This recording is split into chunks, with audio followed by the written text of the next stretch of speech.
What if I told you a story of a place shrouded in mystery and steeped in stones? A place where warriors were born and raised, and their path through the mountains still remain to this day. Ajirkot Gorkha, the unbeaten kingdom. हामी पाहुनाहरू आउनु हुँदाखेरि हामी यसरी स्वागत गर्छौं अनि अलि नाचगानहरू पनि देखाउँछौं। मेरो सिंहो नेपाल गाउँलेकी गोरखामा गर्व लाग्छ जन्मिएछु साँच्चै स्वर्गमा म त नेपालकी छोरी भन्छन् Gorkhali.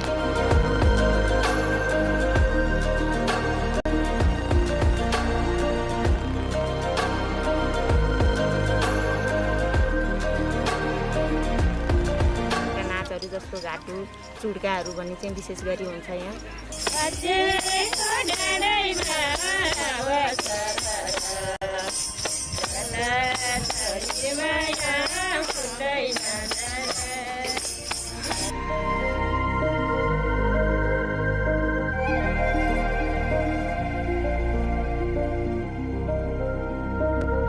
For those seeking a luxurious escape, there are stunning lodges that offer an indulgent retreat amidst the rugged beauty of this place.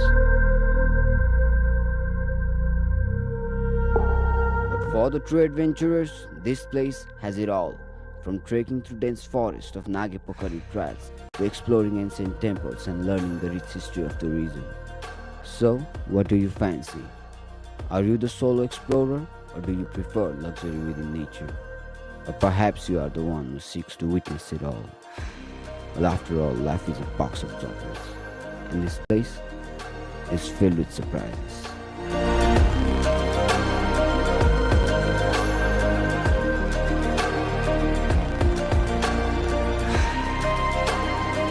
Welcome to the place where magic and reality intertwine, where the wonders of nature are both breathtaking and awe-inspiring.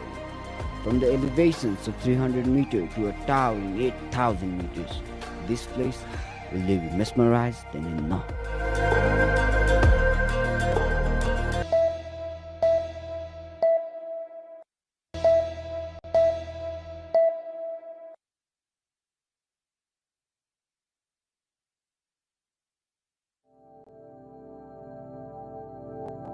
Dai Lake in Karnali province is a geographically remote district, yet rich with untapped potential for tourism.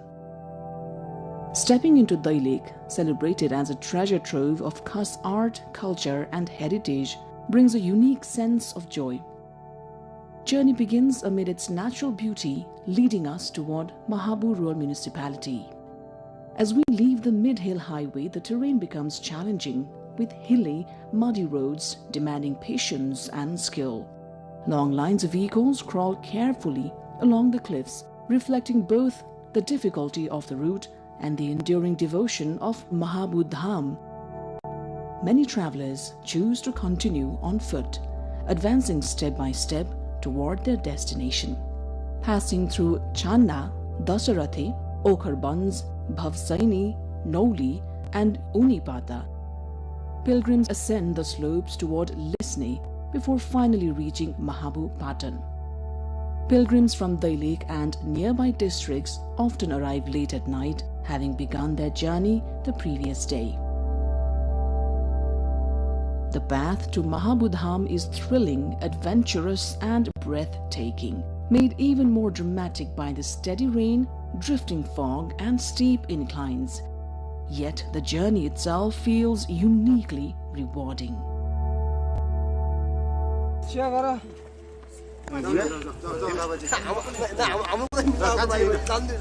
Mahabu Lake or Mahabu Dham, located within Mahabu Rural Municipality, is a remarkable place of natural beauty, religious significance and cultural heritage. Situated at an altitude of 4,200 meters, the area is adorned with emerald lakes, grazing flocks of sheep and goats, and a sky that dances with Himalayan mist. Every year, during Janai Purnima, a grand fair is held here, drawing thousands of devotees from across the region. Mahabodham's spiritual importance is deeply rooted in the ancient worship of Lord Shiva, revered here as the origin site.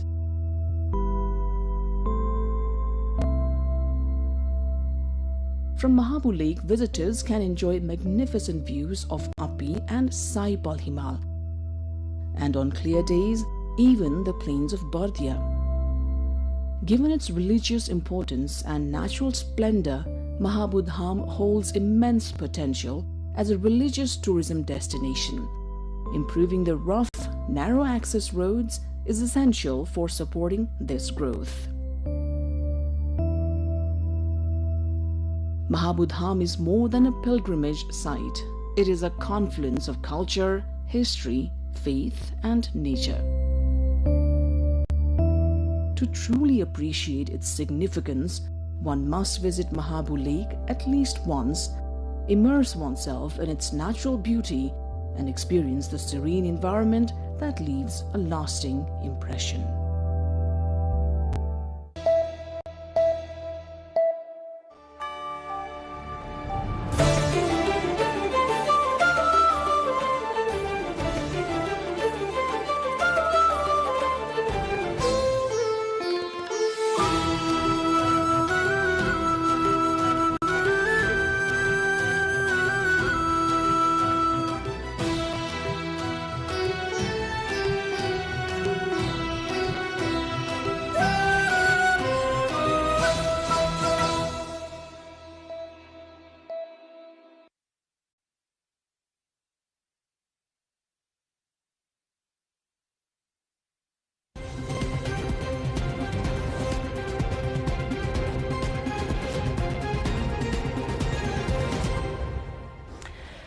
Almost a year after the September uprising, Nepal has moved well beyond the initial shock of that political upheaval. We now have several months of experience with a government led by Rashtriya Swatantra Party, and some of the early assumptions about what this government would look like are already being tested. There have been ambitious governance and institutional reforms, but also questions about parliamentary accountability and the way power is being exercised. Inside Nepali Congress, the contest between Gagan Thapa and Sher Bahadur Deowa camp is becoming increasingly consequential, while the broader left is still searching for a political response to RSP's dominance. And then there is foreign policy as well.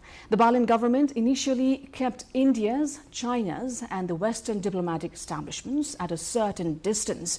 But in recent days, we have seen a striking diplomatic reset with renewed engagement with the neighbors, outreach to the United States, and questions over borders, defense cooperation, connectivity and economic diplomacy. India brings geography, history, trade, energy and security into the equation. China brings infrastructure, connectivity. And the US brings development, investment and an increasingly important geopolitical dimension as well. So, over the next 45 minutes, we will look at both sides of this equation. What is happening to Nepal's domestic political order, where the opposition is heading, what kind of governance Balin Shah is actually building, and whether Nepal is developing a genuinely new foreign policy strategy or simply recalibrating an old one. Joining us today on Insight is political analyst Dr. Chandradev Bhatta. Dr. Bhatta, welcome to NTV World Insight. It's good to have you with us. Thank you very much, ma'am. Very pleased to be here. Looking at the months so far into the governance of RSP-led team, we've heard about 100-point agenda, a lot of political initiatives, institutional initiatives as well. There have been questions also about the Prime Minister's approach in the Parliament. Yes. How have you viewed all of this in terms of governance and accountability? This is in fact very interesting question. In a sense that you have also raised about the 100 points ambitious program that RSP has plotted.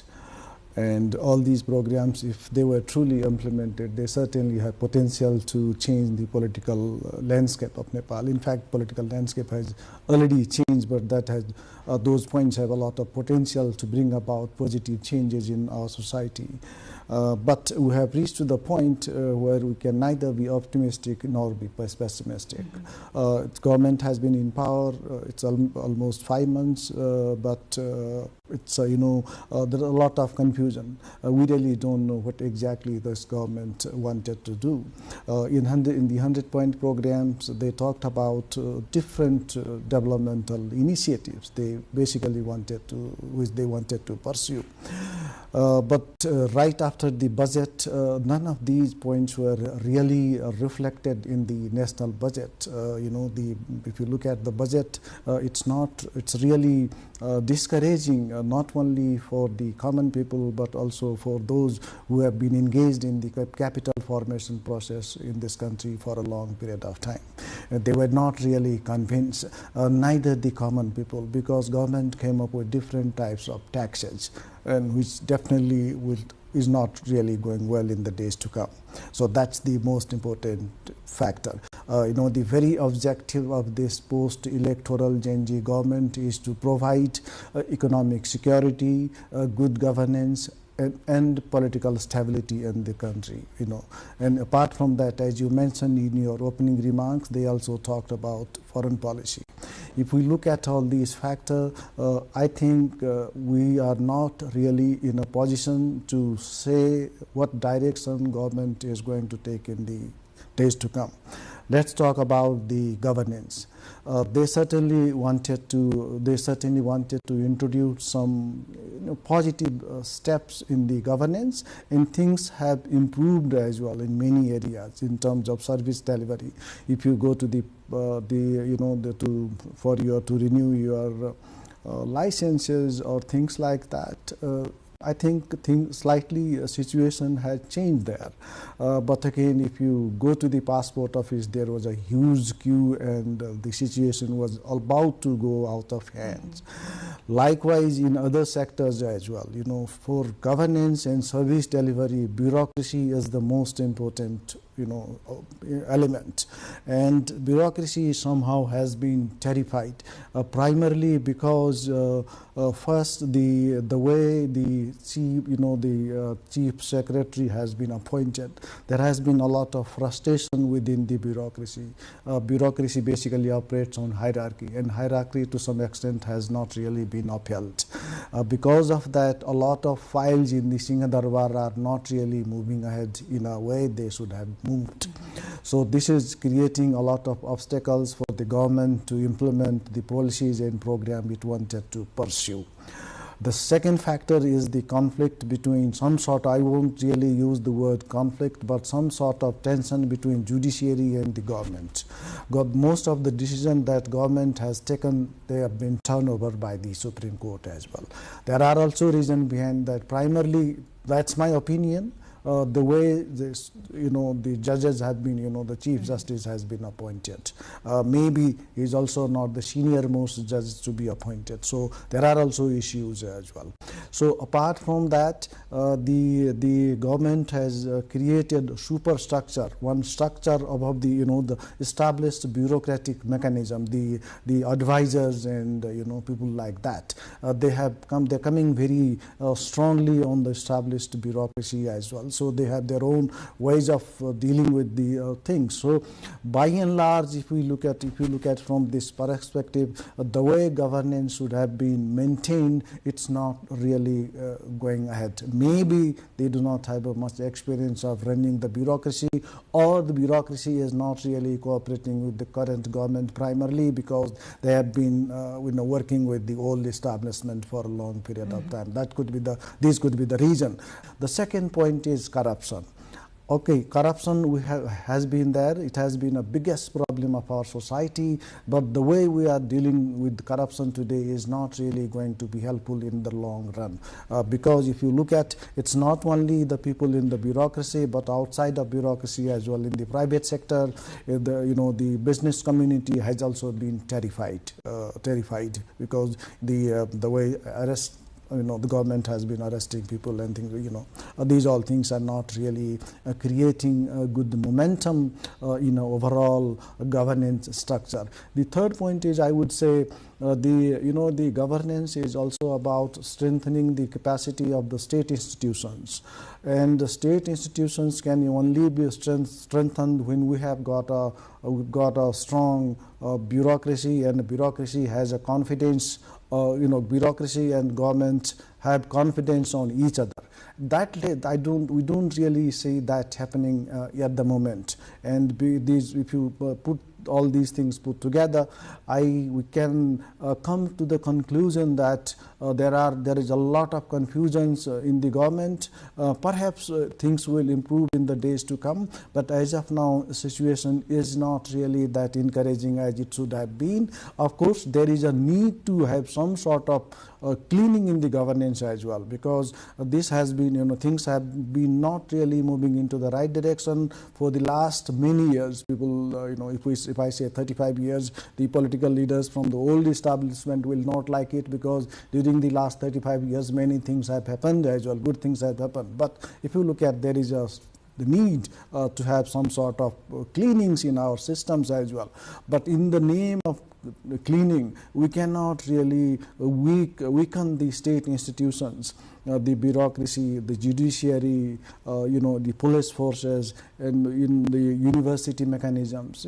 If we don't really put them in order, I don't think we straight will really be in a position to function. It will not really be a function. What we will only witness as the anarchy. So I think we have to be quite careful in the days to come. Prime Minister is quite honest about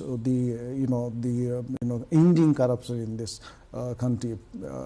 He has got a zero tolerance policy on corruption, but the people who are surrounding him, I think, are not really. I can say that they're not really providing the type of advice which should have helped prime ministers to put things on right track. So there are internal issues and there are external factors as well. Likewise, the most important factor is the economic factor.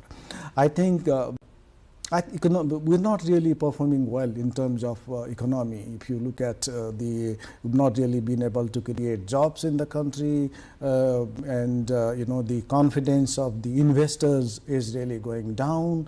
This, in fact, the Gen Z revolt has created a situation not only for the internal investors but also investors from outside, that Nepal is not really a friendly country to make investment, primarily because during less than 4 hours most of the private properties were damaged, public properties were damaged, business houses were destroyed. So that also has not really given confidence to the investors from outside and inside.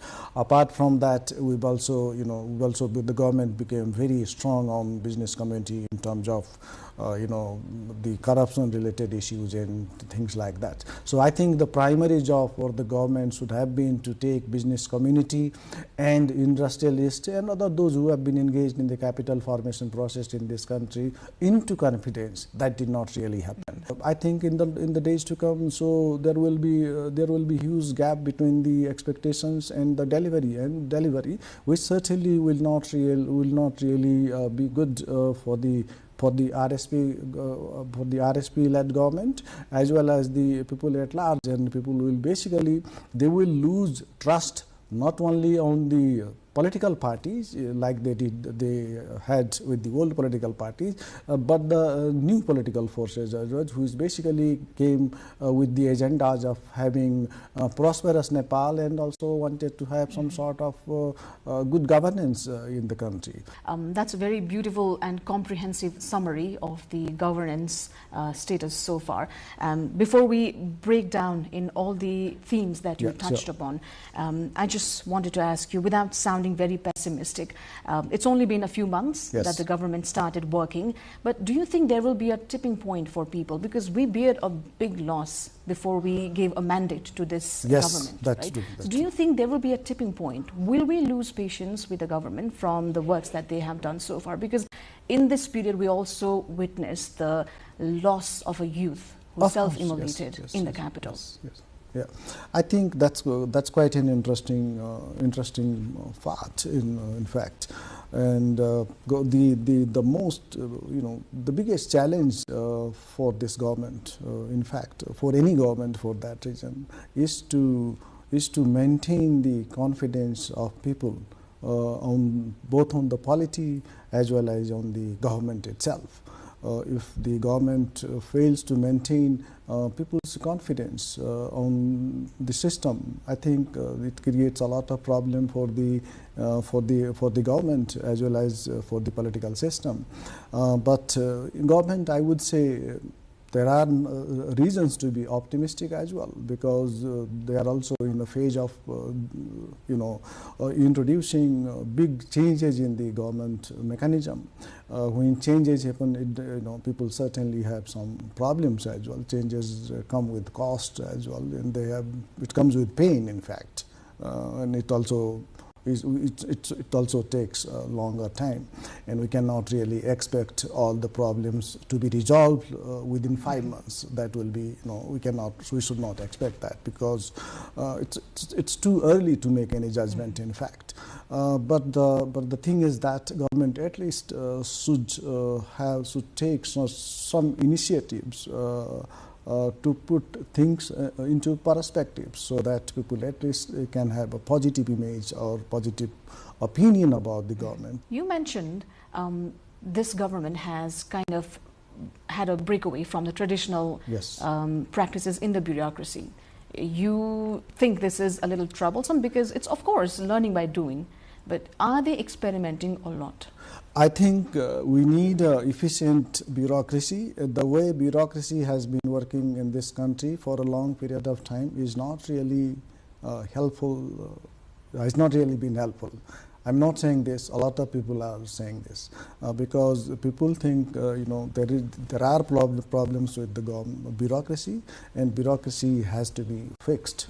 But we cannot just fix the bureaucracy over the period, over the night. Mm-hmm. It needs a lot of time as well.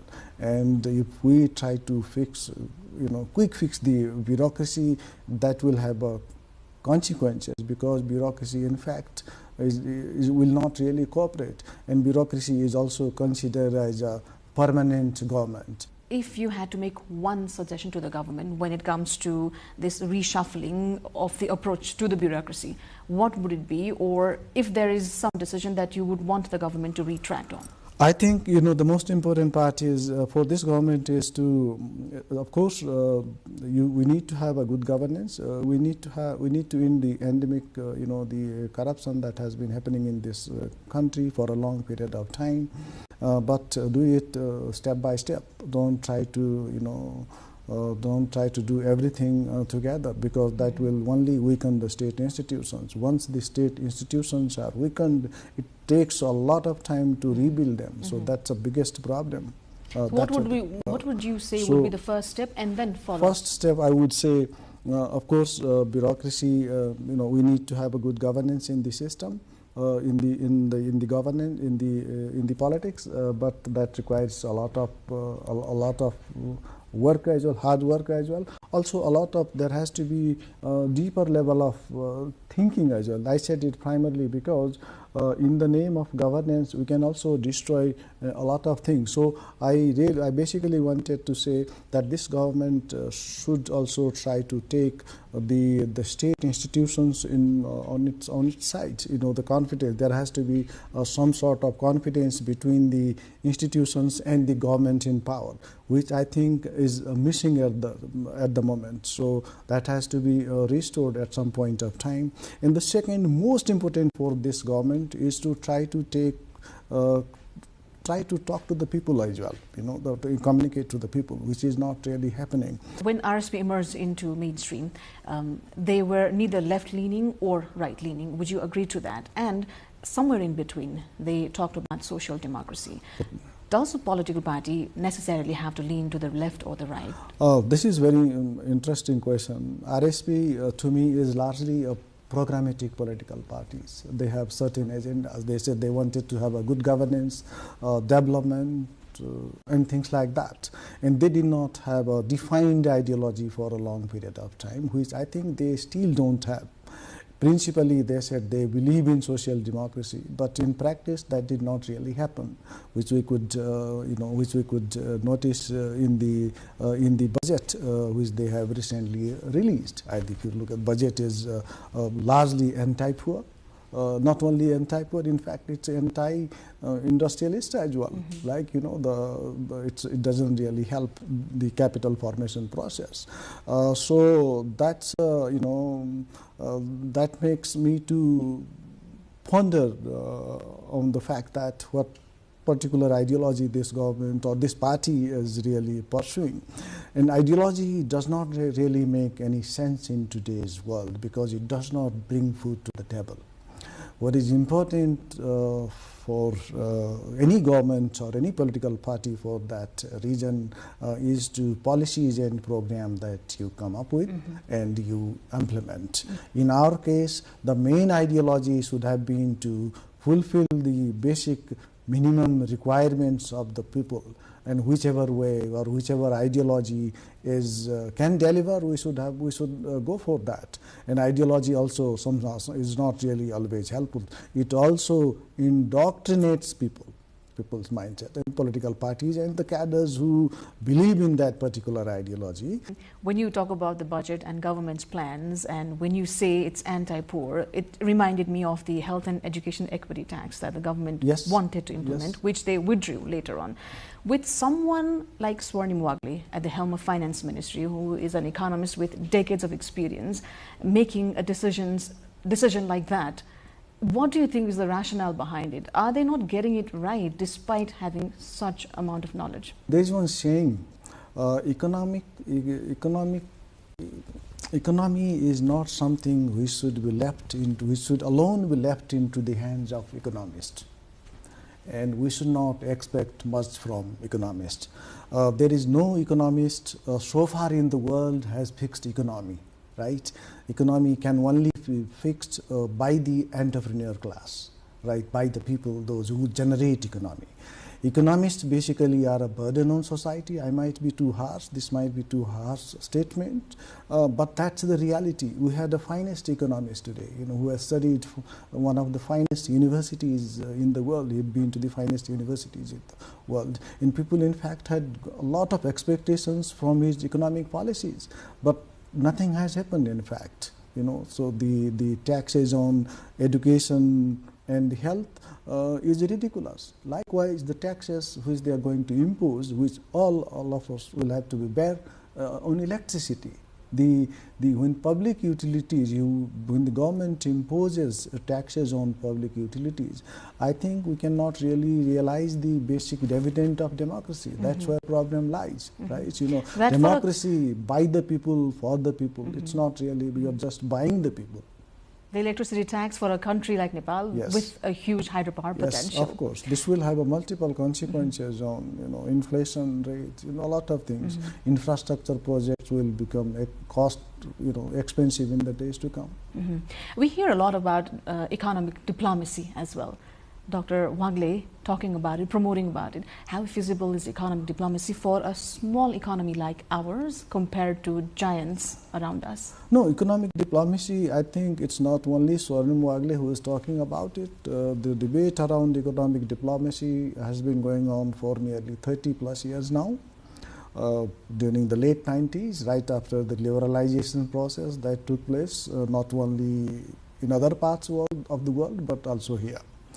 Because basic philosophy then was to have economic development. So we also pursued economic diplomacy through our governance systems. Ministry of Foreign Affairs and Finance Ministry were engaged in that process right from the very beginning. But then the fact we have to identify where are the areas we really wanted to promote at the global level, or the investment that we wanted to have from outside. is it a tourism, is it a agriculture, or any other areas? I think we've not really, or the service sector. If you look at service sector has expanded in this country during the last 3 decades, I would say. But the other areas are not really doing well. So economic diplomacy, the way we should have, pursued it, is not really going in that direction. The top priority of this government is the developmental diplomacy, which they have mentioned in their 100 points programs as well. It is yet to be seen how they are going to do that in the days to come. But I would say if we really wanted to have economic diplomacy very effectively, we need to find out the areas where we wanted to have investment. I think that has not really been defined here. When it comes to approach in our foreign policy and relations with other countries, in the initial days, the Prime Minister wanted to maintain a neutral relation with everyone. I believe he also held one meeting with all the envoys at once. Yes. In recent days, he's had back-to-back meetings with the ambassadors of our neighboring nations, China and India. How have you interpreted this approach, this change in approach? This government, they also have, very. Let's talk about, when we talk about foreign policy, it has been well defined or well anchored in our constitutions, and it provides a lot of guidelines for the foreign policy. And also, we need to look into our neighborhood. And apart from that, we also need to look into the broader geopolitics and, of course, the national interest. And in these factors, this government too has defined its foreign policy. And they said they want to go beyond the neighborhood. That's what they said. And at the same time, they also wanted to maintain some sort of neutrality between our 2 giant neighbors, which I think I don't see any problem with that. But at the same time, the realities are different with regard to the neighbors as well, both India and China. We cannot really have a same level of neutrality or same level of relations with these 2 countries. That's most important part. And the meetings with collective meetings with the ambassadors in the beginning, I think that was a good step. I do not have any positive, any negative. No reservations. No reservations on that. In fact, that was also needed. A lot of ambassadors wanted to meet him. Not only ambassadors within this country, but a lot of people from outside wanted to meet him. He is a political star in a sense. The person who has changed the political landscape of this country just by speaking less than 28 minutes during the entire electoral campaign. So everybody wanted to talk to him, not only the ambassadors who were stationed in Kathmandu, but outside of Kathmandu as well. So I think we did not, as you said, there is no reservation with that. But and it was also needed because there were also some, the issues related to protocols as well. In the past, the ambassadors based in Kathmandu, they wanted to meet Prime Minister as and when they needed. They were basically bypassing the established mechanism of our diplomacy or our protocols. It was not really going well, so that needed to be fixed. Then what exactly, then after that things really did not go that well.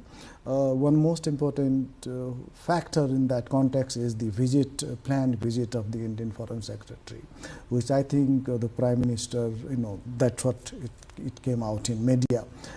His visit did not happen. The Indian Foreign Secretary wanted to come to Nepal, and that did not happen primarily because he wanted to meet our Prime Minister, and the Prime Minister somehow did not, that did not materialize for many reasons, right?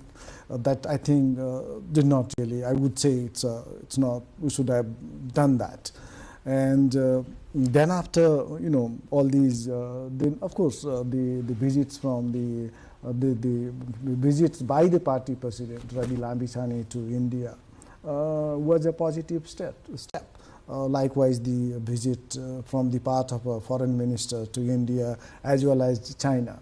That was kind of building trust between our 2 neighbors. That is, in fact, which is quite important for us, because they are not only our neighbors, but apart from that, they are also our partners in economic development and infrastructure development for a long period of time, and well-wishers, for Nepal. Where does in this equation the US fit? US is our developmental partner right from 1950, and of late, US has also come up with infrastructural diplomacy, rather, MCC projects and things like that. And on which the general public and many forces have a lot of skepticism in. Oh yes, people have got a skepticism not only with the American project, but also with the Chinese and the Indian project. But there were a lot of hue and cry, and there were protests as well. Yes, there were protests, 2 years ago or 3 years ago. The streets of Kathmandu basically were hijacked by the people who wanted to either take a side, with our northern neighbor or the neighbor from the far away. So that was a type of diplomacy we witnessed a few years back, and a lot of skepticism definitely is there with regard to the investment which is coming from the US, particularly this MCC, and likewise the BRI project which are coming from China. But it's the job of the government to communicate to the people. At the same time, we also have to bear in mind that we need infrastructural development, and we should be, if we don't, and that requires a lot of investment, which I think is, I don't see much of a problem there. Do you think it's possible to be immune to these hidden agendas, if any at all? I think, you see, nothing is, there are no free lunches in the world, so nobody provides food at free, of course, we'd have to pay for that. And it's up to us how do we want to maneuver these all things, like skill diplomacy. That's why is the most important part, and that can only happen when there is some sort of national consensus within the country. But that was not really seen. That has not really been seen in Kathmandu, because the way you said earlier, protests were seen in Kathmandu. They were ideologically driven, I would say. Some of them wanted to align with the China, some of them wanted to align with the US or the other countries also. So ideological orientation in foreign policy creates a lot of problems, not only to conduct foreign policy, but also to have developmental projects, right? So that should not be there. So nobody is going to invest without their national interest. They also wanted to defend their national interest. Chinese have to expand their national interests. Likewise, the Americans also wanted to expand their national interest. And why should not we expand or defend our national interest? What is the problem there? Why should we always ensure our neighbors that we do not want, we will only work with your expectations, we won't go beyond that. These are these statements are not really making sense. So we have to defend our national interests, and like the way they wanted to defend their national interests, and that should be the trade-off. You said Nepal cannot have equal relation with the neighbors. There's always one side that we might have to be closer to compared to the other. Historically, India has been closer because of our cultural dynamics as well. But the border issue has been a very tricky matter to come into the table and discuss, right? So with all the developments at the parliament, let's say Prime Minister Balan Shah's comments on the border and the reluctance from the southern neighbor on talking about it, where do you think would be a headway moment for both these countries? I think this is the most important question. I think it's quite difficult as well to provide the straightforward answer to your question, because if we really wanted to resolve the border, there has to be some sort of confidence, the level of confidence between our two countries at the political level, right? Which I think is not really there. Apart from that, border issue has also been politicized, both from our side as well as from the side of India, I would say. Like, it has been highly politicized, and it has also become highly sensitive in terms of geopolitics. If we look at from a geopolitical vantage point, it has also become so. So the issues of border has been there. It is one of the most outstanding issues, and it has to be resolved, because it is only spoiling the relations between two countries. And the biggest problem is the Kalapani and the Lipu Lake, and of course Susta. These are the two biggest points where the current conflict lies. And for that to happen, I think there has to be negotiation at the highest level, which has not really been happening. Do you see that happening? I think that should happen. That should happen, because the way we are giving statement, the statements are coming from the side of the government are not really going to be helpful, because these issues are very sensitive as well.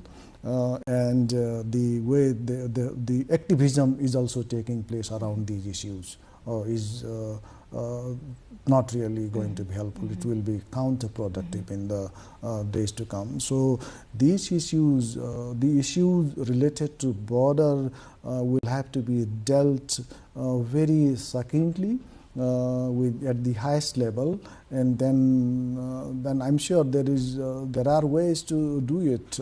I don't think these issues they are resolvable issues, I would say. So. But initiatives, we have to talk to the people. There has to be visits, like the visits from both the sides. When was the last visit from India? When the last visit, the Prime Minister Modi. So we need to hold more active engagements. Active engagement at the political levels, and if the active engagement at the political level does not happen, that will also have consequences at the relations at the people's level, the relations at the people's level as well. So we have to be quite careful about these issues. The second point that you have raised, second question rather, the relations between India and China, our relations, the level of relations. I think we used to have we still have got the relations with India. It operates at the multiple level, and it has not really changed. And we enjoy the open border where the movement of people is free, which does not really exist in any other parts of the world except in the European Union, right, where the borders are open. So I think that's really advantageous for us, and we should make good use of it. Of late, because of the geopolitics as well, borders are also being to be weaponized, and both the countries will have to be quite careful in the days to come. China, for a long period of time, has been only the country with whom we have been sharing the borders, but the level of engagement was not really that high. But of late, our engagement with China has also increased, because a lot of students are studying in China. Chinese also have come up with investment in many areas. They have just moved beyond the traditional areas. Traditionally they have been doing the infrastructural work. Now they also wanted to work in other areas as well. So engagement with both the countries is increasing in recent years. Now, considering how it's collecting dust in shelves, do you think the EPG report has lost its significance, or was it never significant at all for the southern neighbor to receive it? I think it has already lost its significance, so it's not it's not that important today. People will not like it, this statement, because there are people who really wanted to who really wanted EPG to move ahead. So, as I said earlier, there is a trust deficit with regard to the EPG report as well. Some sort of unhappiness, I will say only that. I will only use that word. From which side? From the part of India. So, because the way we have dealt the the report, I think there are some issues with that. But I don't think we need to stuck with that. We need to move beyond, because EPG was prepared, in 2018, and we are in 2026. After that, a lot of things have changed, in the world, and so in the neighborhood as well. India has moved far ahead. If you look at this, in many ways, economy and politically, and also for us. So I don't think we should make it a big issue. EPG has become big issue not for the government of both the countries, but it has become an issue for the community who are involved in that process. I would say the certain experts from both the side, not from the other side, but largely from our side, they're not really happy about it. That's their opinion. And if UPG is not really going to improve the relation, why do we need to carry about it? Just recently, we witnessed a communal dispute break out into tragic consequences. How should this government navigate the social harmony aspect? Harmony is a very difficult word, in fact. It's difficult to have harmony, right? And you're talking about the tensions that erupted in southern belt of Nepal a few weeks ago, right? That was unfortunate. It should not have happened. I hope it doesn't reoccur in the days to come, because these types of tension will not only disturb the social harmony that we have been exercising or enjoying for that matter for a long period of time, but that will ultimately generate new conflict in this country, so which we have never expected. For the first time, the conflict between two religious communities was reported by the international media, which was unfortunate. Al Jazeera and many international newspapers and televisions, played that story. I think that was unfortunate, and government, we should be very, very careful about it, because I really do not want to get into it too much, because it is so sensitive. Issues related to religions are so sensitive. It might hurt people's sentiments so easily, and I think it's the job of the government to strike a fine balance between different communities and different religions. We should not play one community or one religions against other. But sadly enough, of late, these types of tensions are increasing in Nepal. The most important part is we have to have a local government as well as the security systems that operates at the local level. That they have to work together. It's quite a sensitive issue, and we have to be political leaders will have to be quite careful, because I said it primarily because politicians are always utilitarian. They can do to get into the power. Things can go nasty. To bag in the votes? Yes. Now, let's talk about the opposition, with a potential unification between the left parties, with the rift within Nepali Congress itself, and former Prime Minister Sher Bahadur Dewa returning to Nepal with a strong statement. Do you think it was a last fight back, or do you see him establishing himself again as a political force? Okay, I think you've raised very interesting questions. When we do the dissections of these political parties, there are issues in almost all the political parties. The left political parties, they have been divided for a long period of time, and they are now trying to come together at the political level, at the leadership level rather, right? I don't know how they are connected with the society, because a lot of people, a lot of youngsters rather, have lost their confidence on left politics in this country. This might not be, people will not like this statement, because this is the reality, because the way left politics has been happening in this country has not really served its purpose. Like they should have worked for the poor, which has not really been the case. Rather than serving the poor, they themselves have become, the rich over the night. which is very sad story. And apart from that, the ecosystem in which left political parties used to operate has been largely dismantled. That does not really exist, except at the intellectual level. But intellectual alone cannot mobilize the society, because there is a huge gap between intellectuals and people at large, because they have their own imagination of society, and society has its own pace of working. So that does not really go together. Because of that, at the political level, at the leadership level, unification might happen, but that will not really result in not really translate into action, right? With regard to the the Nepali Congress, it's a difficult story for them, right? They're not really coming together. The two leaders, they're not really been talking to each other for a long period of time, and they cannot also separate from each other, because they have seen that in the past.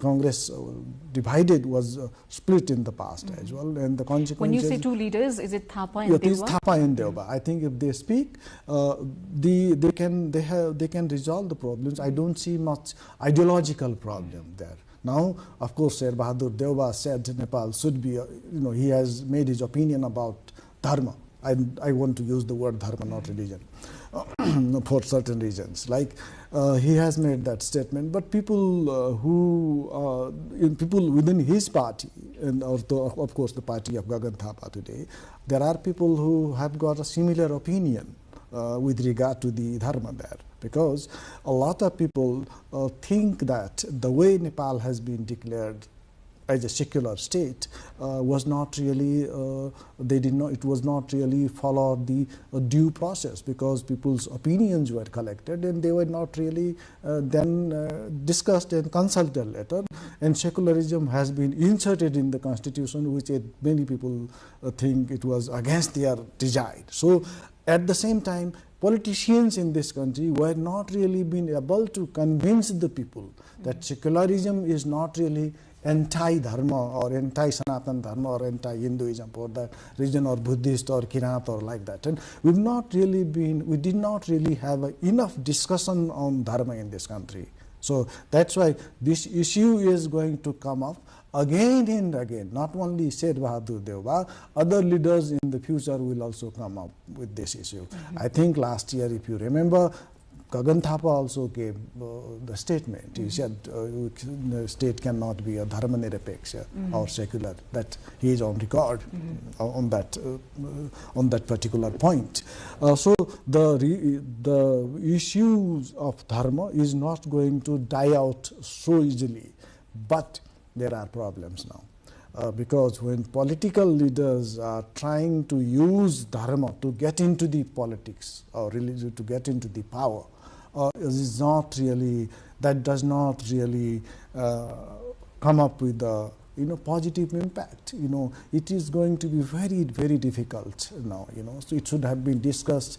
We should have talked all these issues 20 or some long time back when we were in the process of writing a constitution.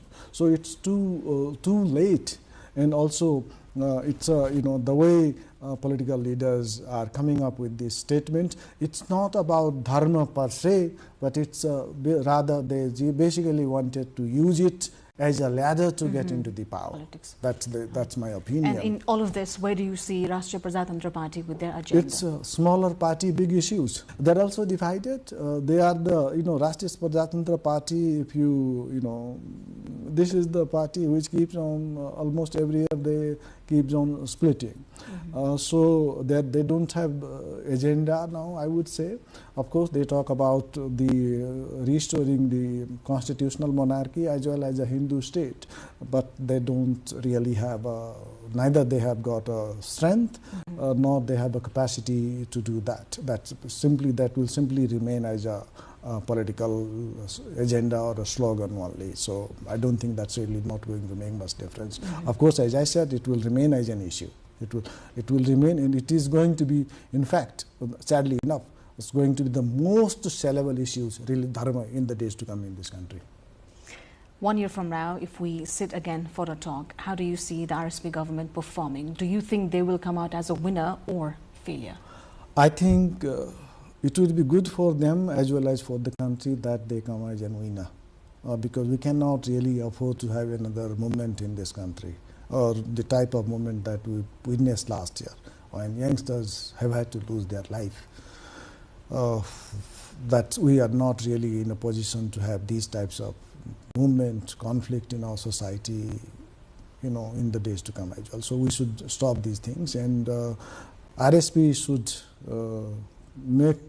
work in that direction, that they work as per the expectations of people and as per the promises which they have made during the electoral campaign and right after the Gen Z revolt as well.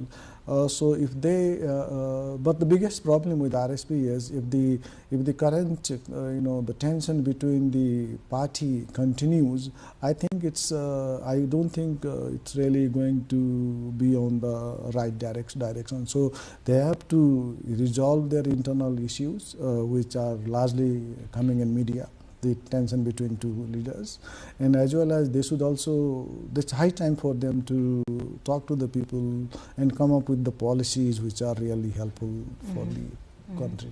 That's what I would say. Difficult to talk about. Thank you so much for your time. It was lovely having you on the show. Thank you, ma'am. Thank you very much for having me. And thank you, as always, for staying with us on the show. Until next time.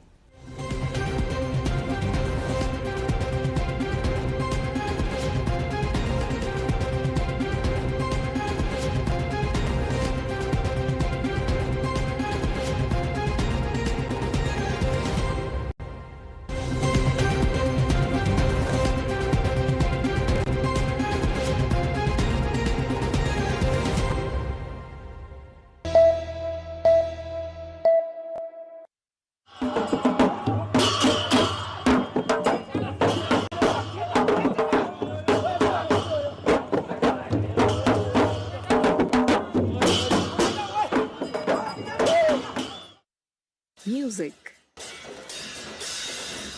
dance, food, art and devotion are the lifeblood of Newar culture, an ancient civilization rooted in the Kathmandu Valley of Nepal.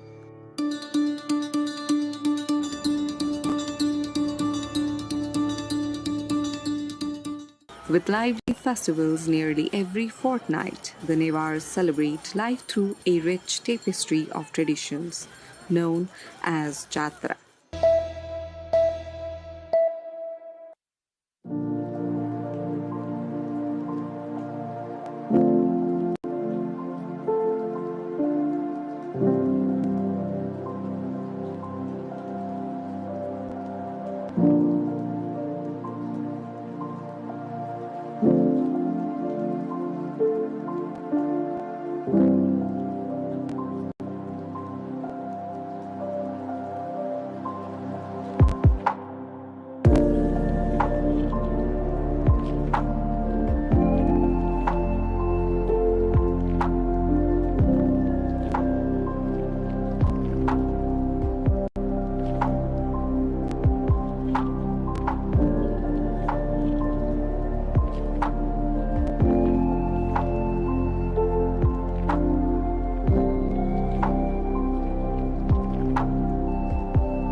This is The World This Week, your weekly roundup of the latest international events and updates. I'm Bhavana Kesi, bringing you the week's major developments, from political shifts to geopolitical tensions, space science, culture, nature, and inspiring stories of human feats and resilience.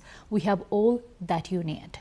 We begin in Pakistan, where the country's former Prime Minister is back behind the bars following a court-ordered medical examination.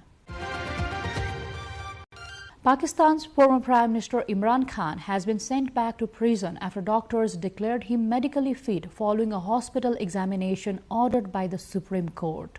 Pakistan's former Prime Minister Imran Khan was moved back to prison early on Friday after being examined by doctors at a hospital in Islamabad, who deemed him medically fit. The Supreme Court had on Tuesday ordered that the cricketer turned politician be taken to the hospital within 48 hours to be examined by physicians following complaints about his health. It was the most significant relief Khan has received from the courts since he was imprisoned in 2023 on corruption charges, which he says were politically motivated. As well as being transferred to hospital, the court order also specified Khan should be allowed to see his family, which he has not been able to do in months. The Supreme Court meanwhile told Khan's party not to conduct news conferences outside the hospital. Following this, the judges and members of PTI issued warnings to supporters not to gather outside the hospital. That would be a breach of the court order. Khan, who previously captained the Pakistan national cricket team, served as the country's prime minister from 2018 to 2022. He was imprisoned in August 2023 and has faced charges in more than 100 cases, ranging from leaking state secrets to selling state gifts, all of which he decried as politically motivated. Khan and his wife Bushra Bibi were both sentenced to 17 years late last year. His jailing triggered large-scale protests by supporters, which were met with a crackdown by the authorities. Despite his jailing, Khan remains a significant presence in Pakistani politics with a large number of supporters.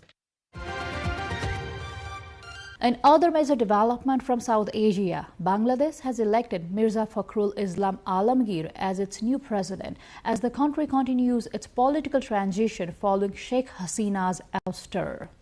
Bangladesh's parliament has elected Mirza Fakhrul Islam Alamgir as the country's 23rd president, giving the veteran Bangladesh Nationalist Party leader the largely ceremonial post after the resignation of Muhammad Shahabuddin.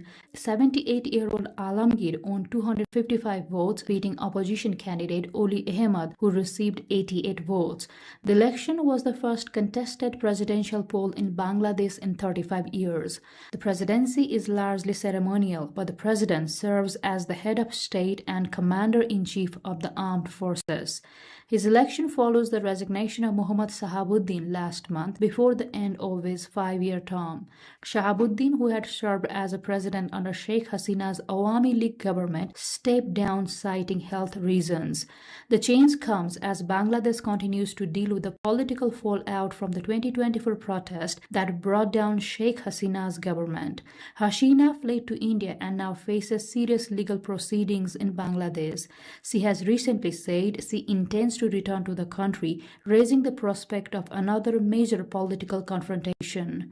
Alamgir, a longtime BNP leader and former opposition figure under Hasina's rule, now takes the presidency as the BNP holds a strong majority in parliament and Tariq Rahman serves as the prime minister. His election marks another major step in Bangladesh's political transition following the fall of Hasina's 15-year rule.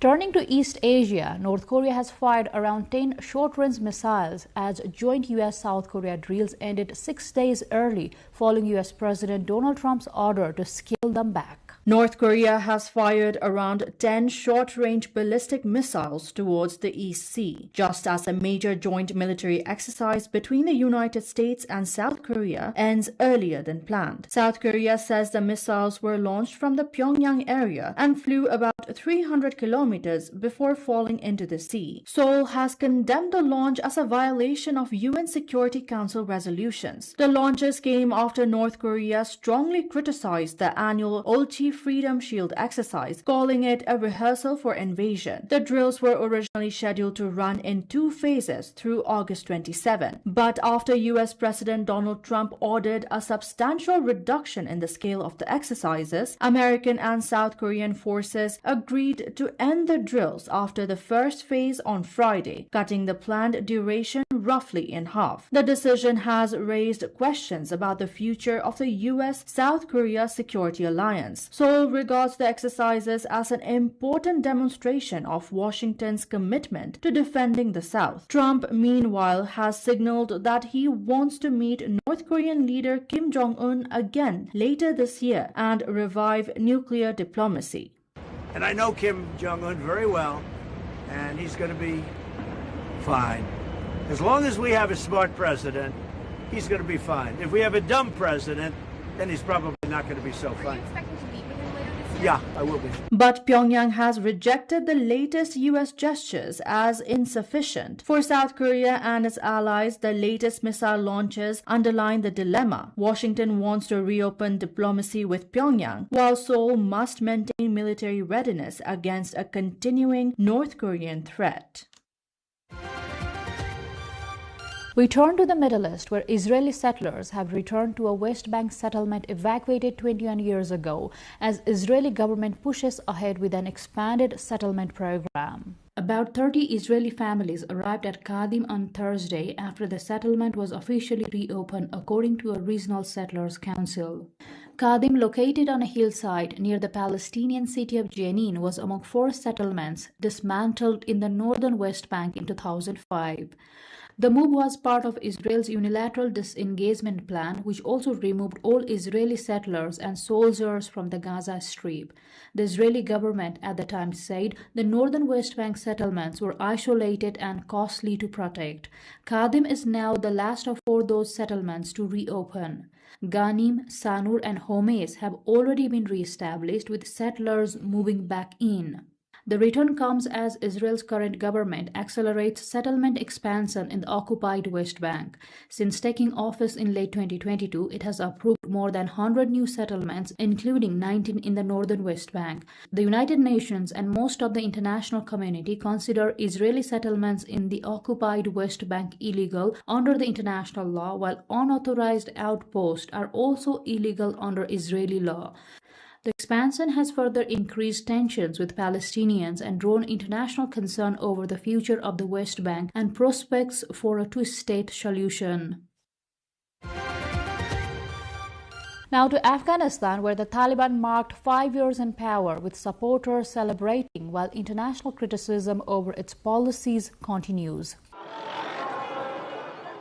Hundreds of Afghans gathered near the former U.S. Embassy in Kabul to mark 5 years of Taliban rule, dancing to patriotic music, waving flags, and taking selfies. The gathering comes 5 years after the Taliban seized control of Afghanistan in August 2021, following the withdrawal of U.S. and other foreign forces and the collapse of the previous Afghan government. The anniversary is being marked by Taliban supporters as a display of national pride, while the group continues to face international criticism over its policies and governance. Since returning to power, Taliban authorities have imposed strict restrictions on women and girls, including severe limits on access to secondary and higher education and employment.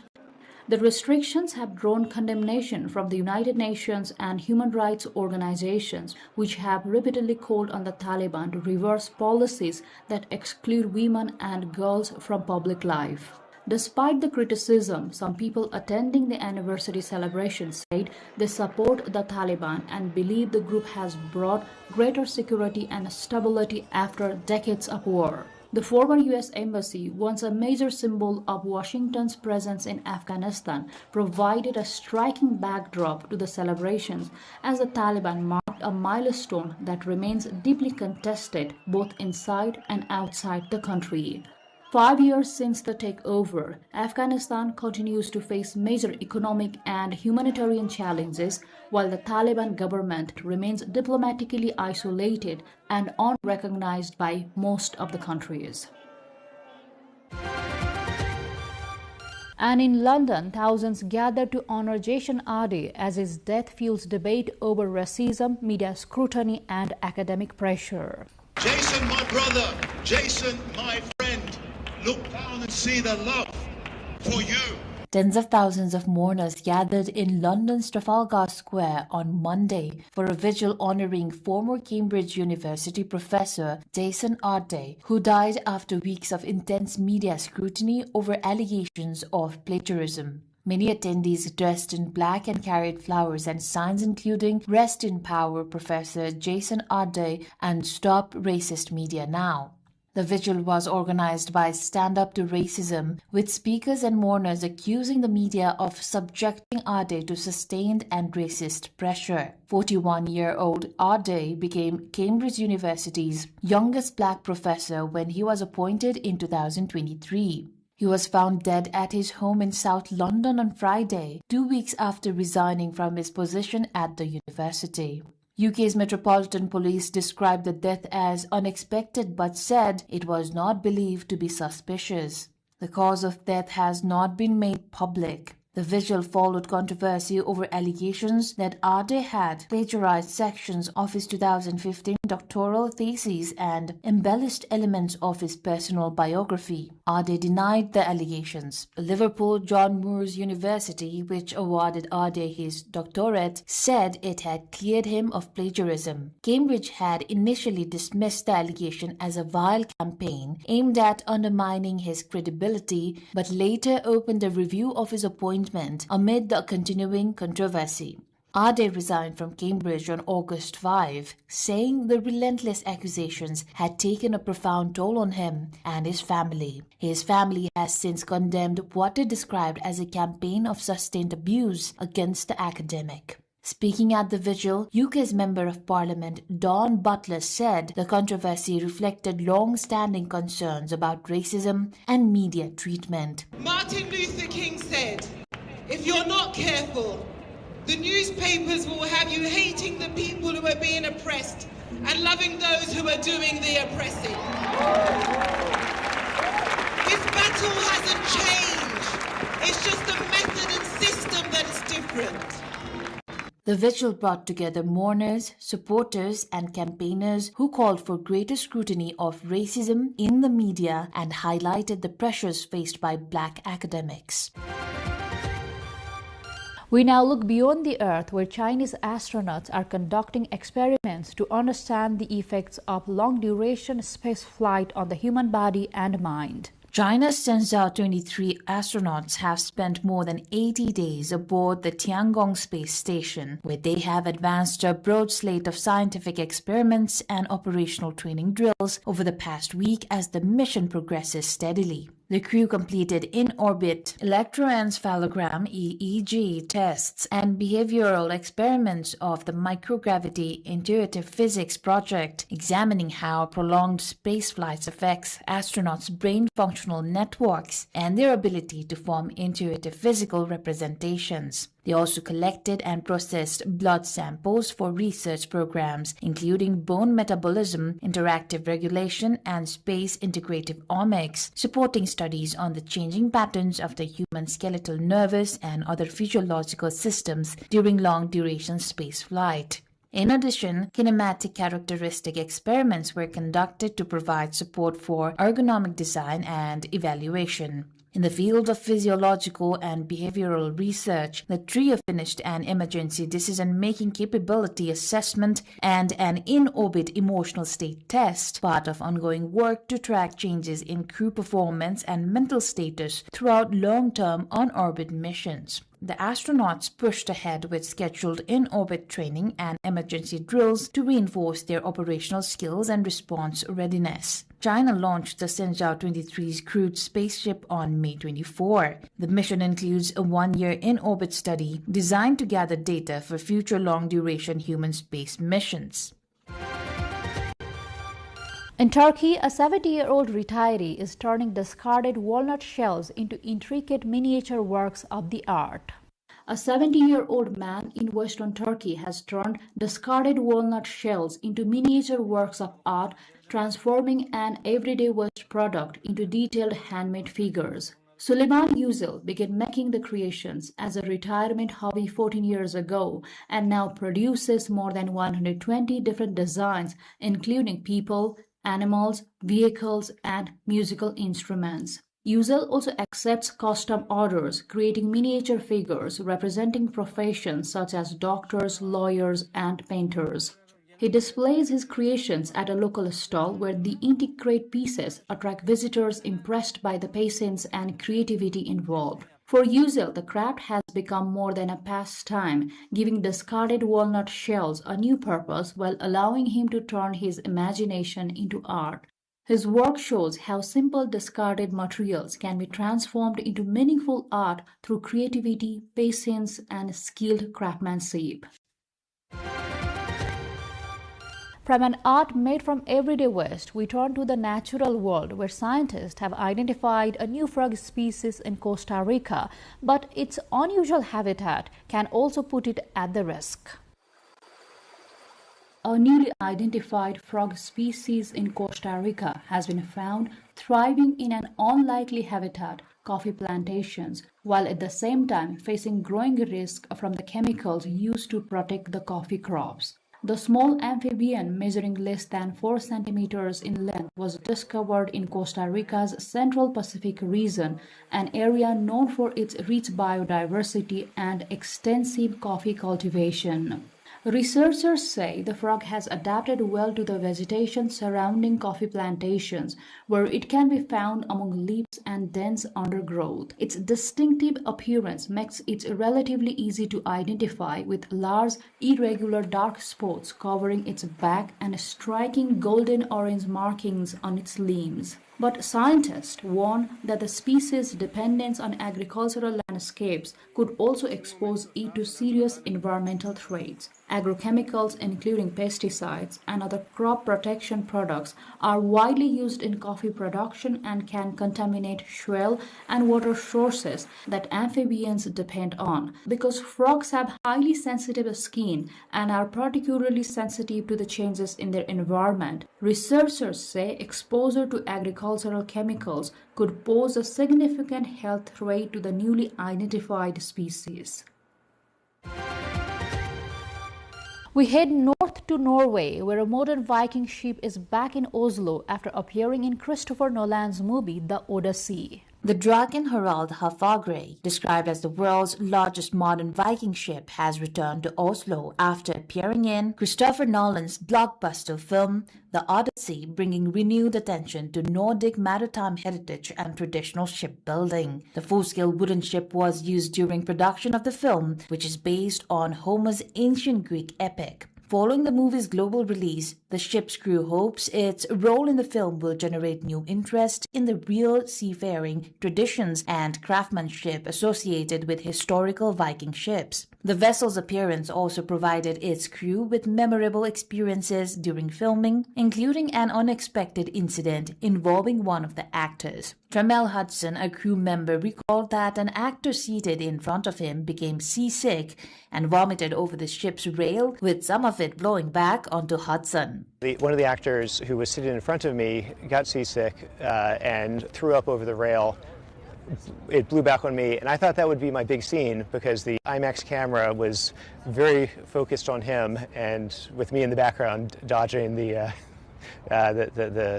debris. But I didn't see that particular scene in the film, so yeah, that was a bit of a disappointment for me.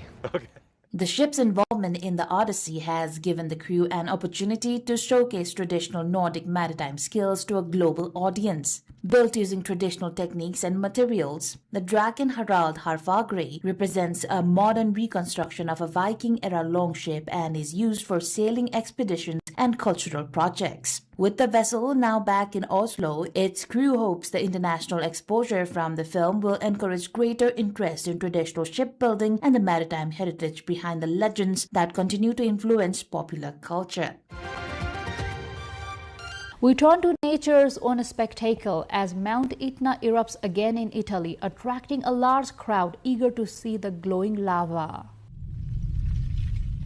Dozens of residents and tourists have gathered with the guides on the slopes of Mount Etna to watch an active lava flow from one of the world's most active volcanoes. The eruption has turned the Italian landmark into a major attraction during the peak summer holiday season, with visitors gathering at designated areas to observe the glowing lava. However, the volcanic activity has also disrupted travel in the region, as emissions from Etna have repeatedly affected operations at nearby Catania airport, causing challenges for passengers during one of the busiest periods of the year. Officials continue to monitor the volcano and conditions around the mountain as activity persists. And finally, we head to Japan, where a centuries-old bullfighting tradition continues to draw locals and tourists for a unique cultural event. Tourists and people who returned to their hometowns for the Bon holidays have enjoyed traditional bullfighting in Okinoshima town on an island in Shimane Prefecture, western Japan. A total of 12 locally raised bulls, weighing between 500 and 900 kilograms each, locked horns in the tournament. About 500 people attended the first bullfighting event of the year, which was held at night to avoid the intense summer heat. 3 tournaments are held in the town each year. In the bouts, 2 bulls faced off, locking horns and pushing against each other, while handlers called out and pulled ropes attached to the bulls' noses to lower their heads. In the final bout, the 2 bulls fought an evenly matched battle until one turned away and tried to run off, losing the match. Spectators cheered loudly from the stands when the champion was decided. A tourist from Osaka said he was pleased to see the powerful bullfighting. The event is said to have begun about 800 years ago to console retired Emperor Go-Toba, who was exiled to one of the Oki Islands.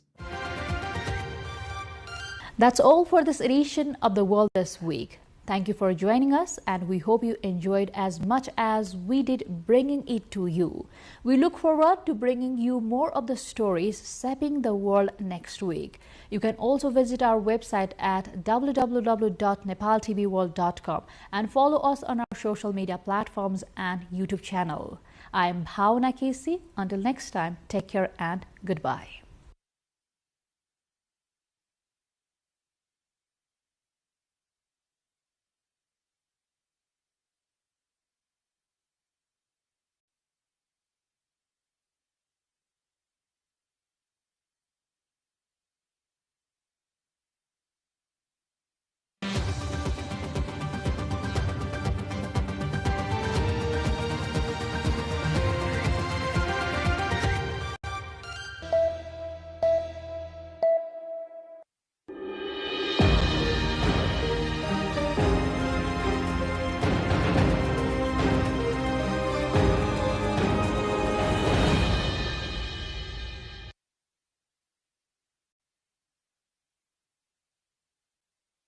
सदा भवानी दाहिन रे,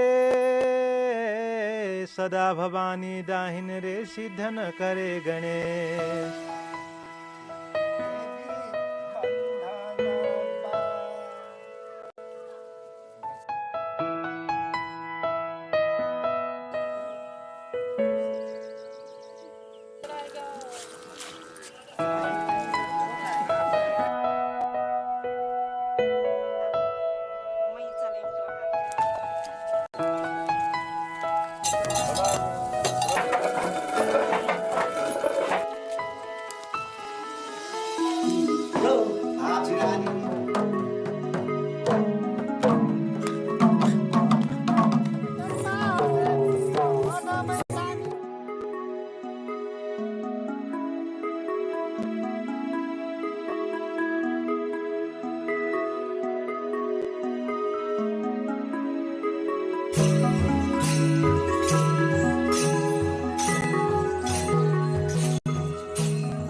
Tharu, the indigenous community of the Tarai Plains of Nepal.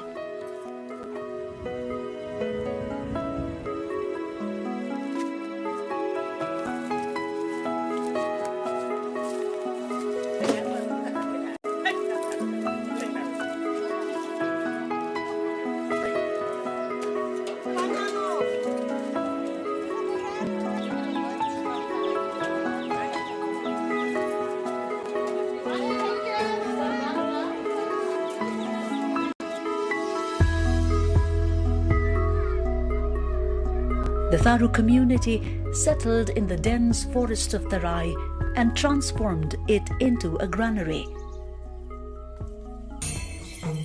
The Tharu folk literature and folk cultural heritages reflect the prehistoric human civilization to the modern-day Tharu civilization.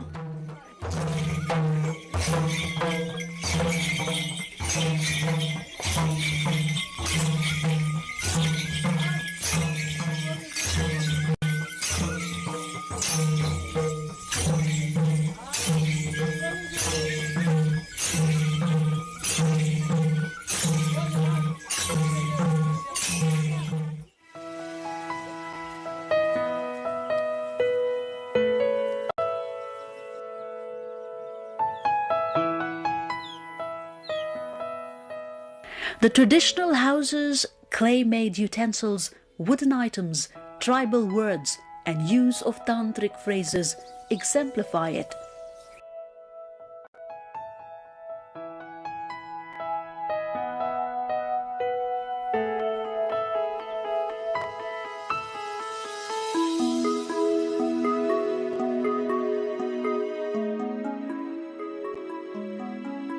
From Meiji in the east to Mahakali in the west and the inner Tarai region, this community has dense presence.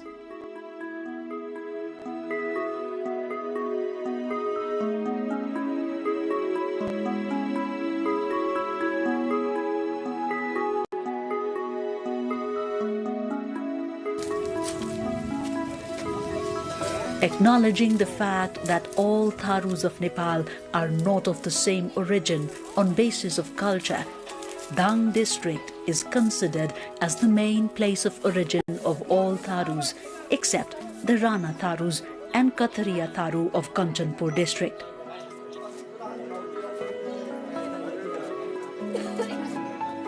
Western Tarai, though geographically not so big, can be taken as the Tharu Cultural Museum, as more than half of Tharu population of Nepal inhabit in this limited area.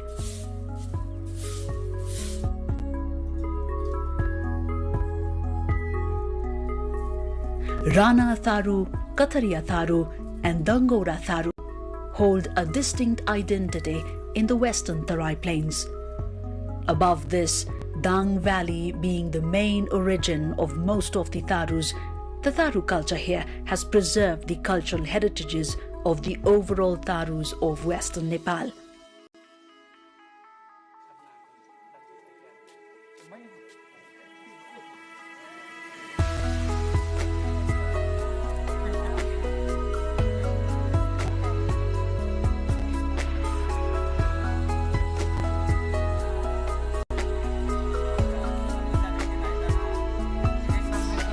The malaria eradication program and land reform program run in Nepal attracted other cultural communities of neighboring hills to the Western Tarai Plains.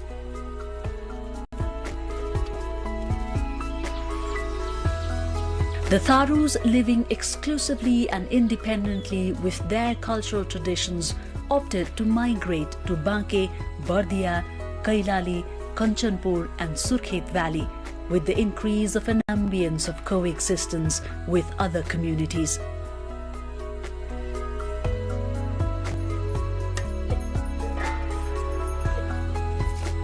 With the trend of migration rising, the Tharus were reduced to minority in their native land. Nonetheless, they were successful in retaining and conserving their cultural heritage that originated in the soils of Western Plains.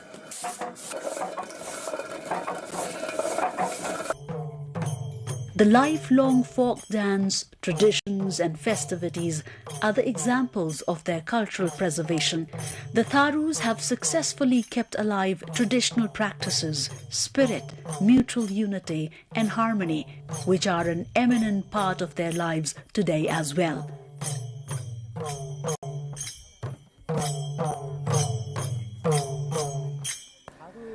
Tharus are the indigenous tribes of this place. We have our own typical cultural norms and values, including our own music and culture. Starting from the monsoon season, Tharus rejoice in their own cultural festivals that have their own traditional music. Agriculture is our main occupation, and we are known as hard-working people. Nepal is very rich in cultural diversity, but Tharu culture has its own uniqueness. I believe preserving Tharu culture could be a boon in developing tourism as well in this region. However, it is very important to preserve and promote Tharu culture, especially among the youths. Proper planning and programs to preserve and promote Tharu culture from the government is a must.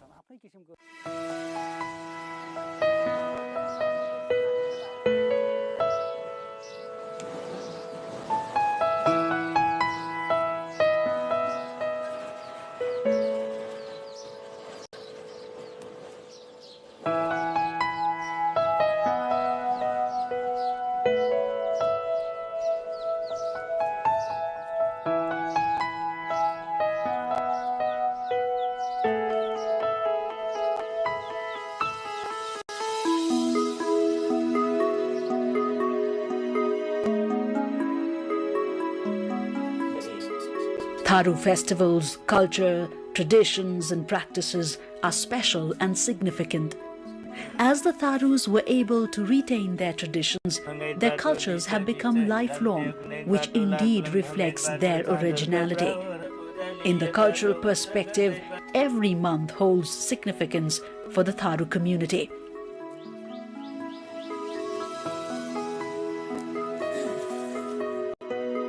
Magh 1st of the Nepali lunar calendar, culturally known as Maghi, is the special day for the Tharus.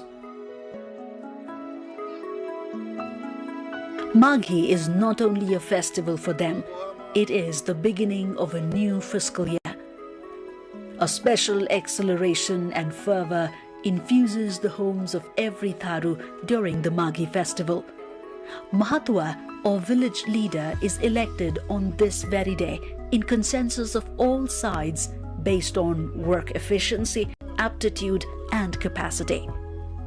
Resolving the problems of the village to the managerial aspects is the responsibility of the Mahatwa. Mahatwa actually is more an organization in a Tharu village than an individual. The village leadership is taken as a higher traditional practice in the Tharu autonomous ruling system. We normally play the role of a facilitator in mediating whenever there are disputes among people of our community. The Matau, or the local chief, has to take the lead whenever there are accidents like death in our community. Sometimes there are disputes between people of different villages. The Matau needs to take the lead in settling them as well, almost like a judge. On cases of land proportion division to Kamayas or the bonded leverers, people can give their opinion, but the final decision is taken by the Matau. In marriages also, the witness has to be the Matau. Later, if the couple has any problems, the Matau needs to be the one to settle their dispute. The village senior or Agua, on the instruction of Mahatwa, asks all the villagers to be present at Mahatwa's residence on the eve of Maghi.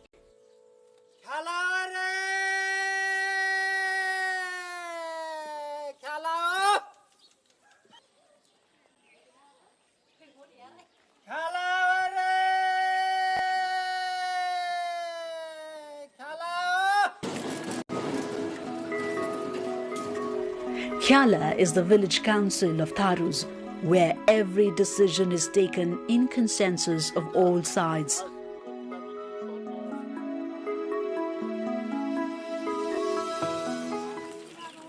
Tharus share a close bonding with nature, and their folk life exemplifies this connection. During the Maghi, they reach the jungles to pick the leaves and collect timber before dawn.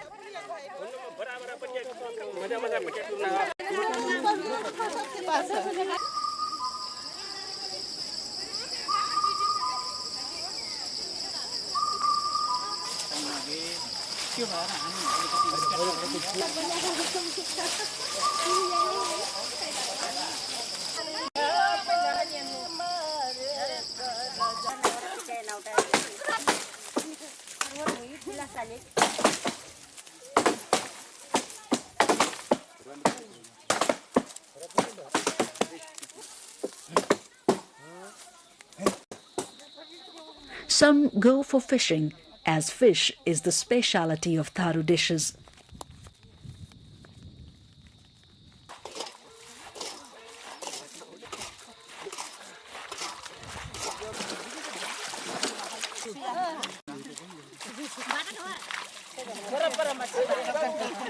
The male members of the community come together for preparing pork meat.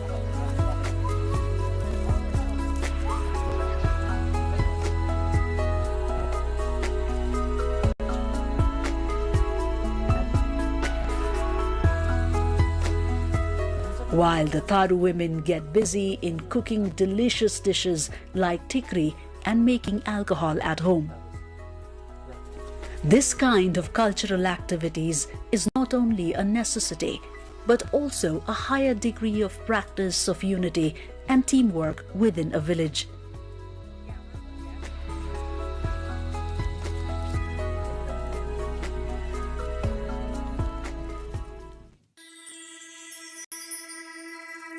Magh 1st of Nepali calendar, around mid-January, or the day of Maghi festival.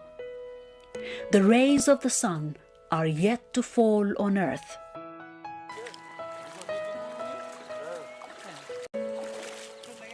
The riverbanks are crowded by people taking a holy dip.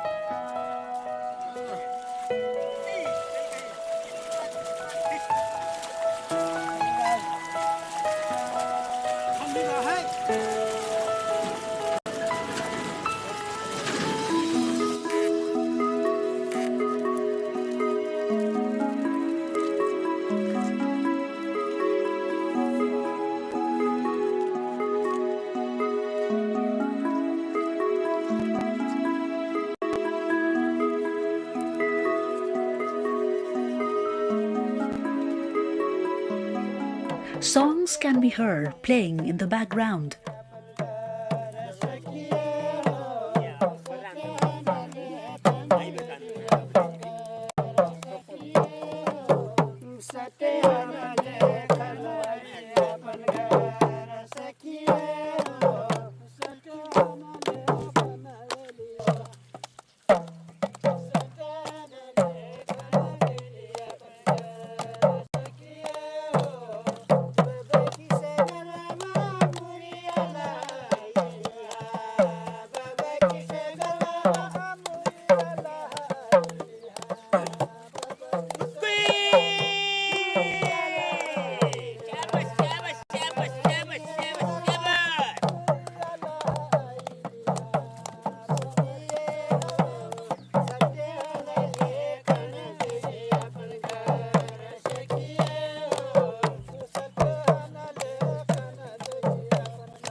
Water-filled pots or kalash are placed by villagers on either sides of the road as a gesture of extending greetings, while these footsteps return towards villages from rivers to the tunes of the music.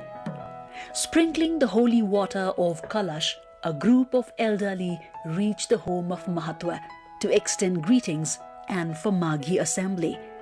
They take a seat after greeting him.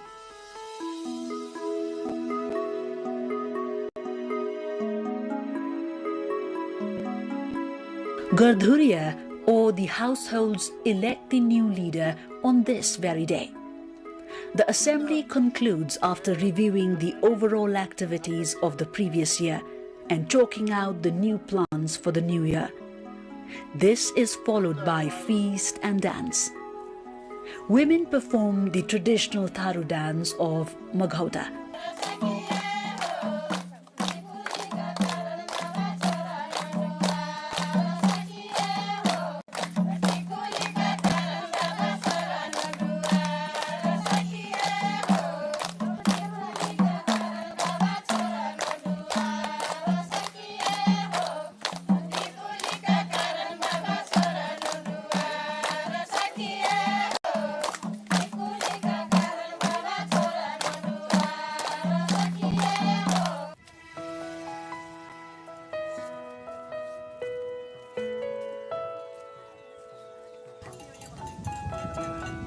Maghi is soon followed by another festival, Hori, that falls on the Nepali month of Fagun around February and March. This festival is celebrated by the Tharus ritualistically. Among the various rituals, the ritual of sparking fire after rubbing timber of Ganyari species reflects their primitiveness. The holy fire is using for lighting ablaze the pole.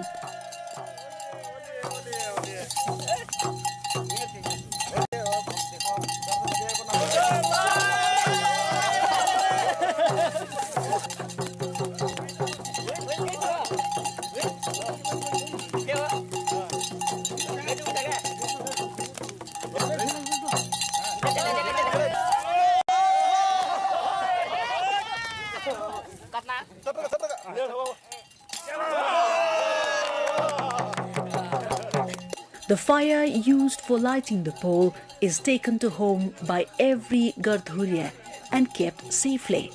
The same fire is used for cooking the food throughout the year.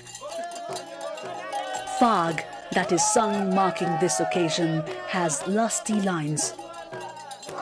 In the ancient times, it was called Madan Utsov, or festivity of lust or passion.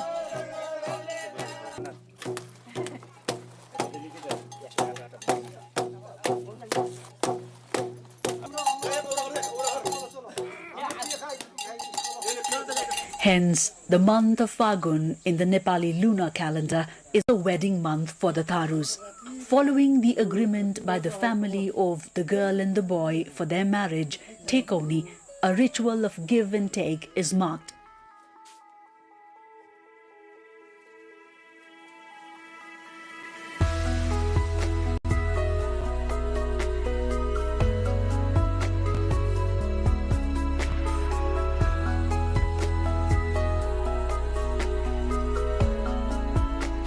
ऊपर बद्रीबा तर धरतीबा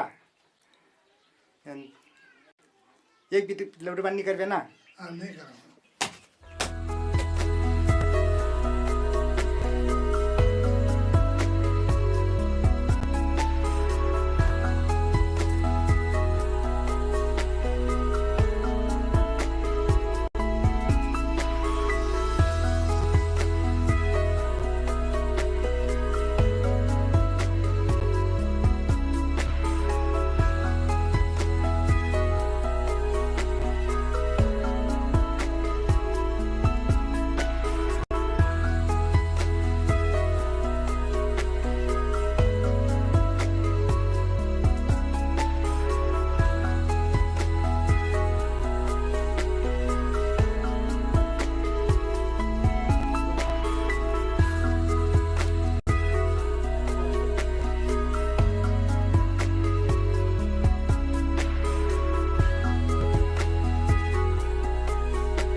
On the wedding day, Diuli Darna, a special ritual is marked at the bridegroom's home.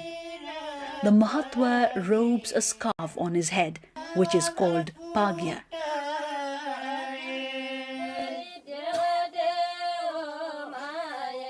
The groom takes out Barchi from his native worship place, Duhar. Taking the Barchi is a symbol of war culture for the bride.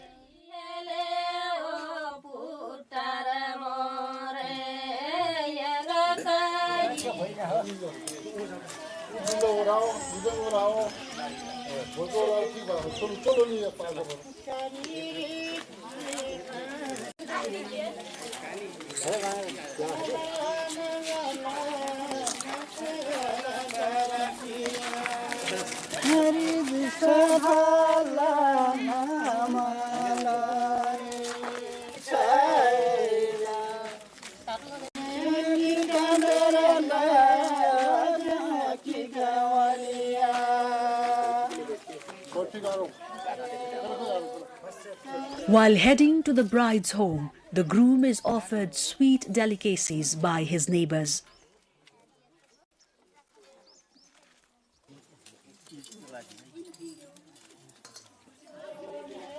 The groom then sits on a dola, a wooden carrier, and reaches the bride's home.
The bride's mother welcomes the groom with kalash on her hands and circumambulates the groom thrice.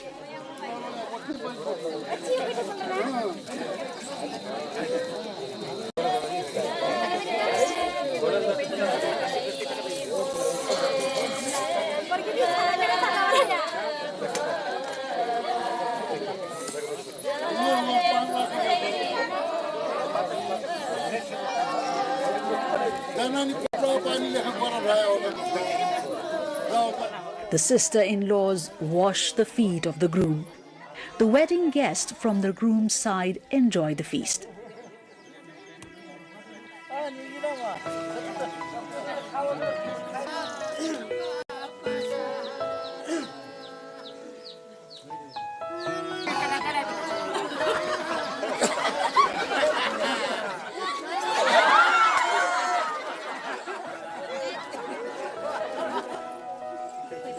Tears well in the eyes of bride as she is bidden farewell by her family members.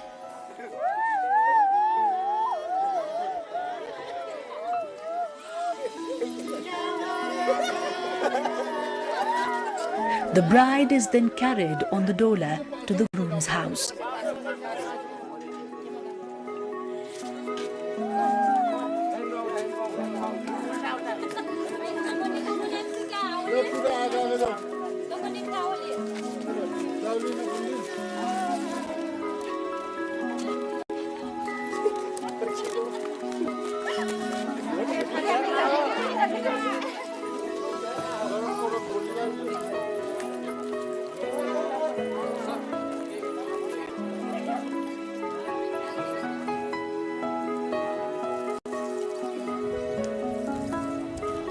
Bhojinya sprinkles rice grains on the yard.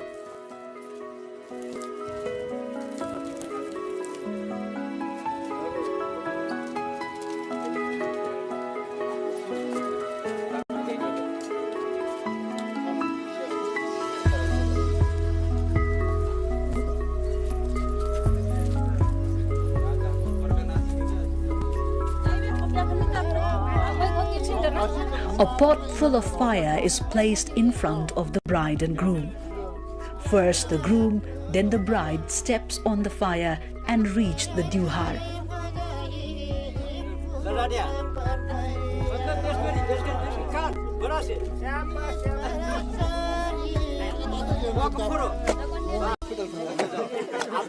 Folk belief has it that stepping on the fire by the newlyweds means accepting each other, keeping the god of fire as a witness. The sisters of the groom then take certain amount as a gift and clear the way for the newlyweds.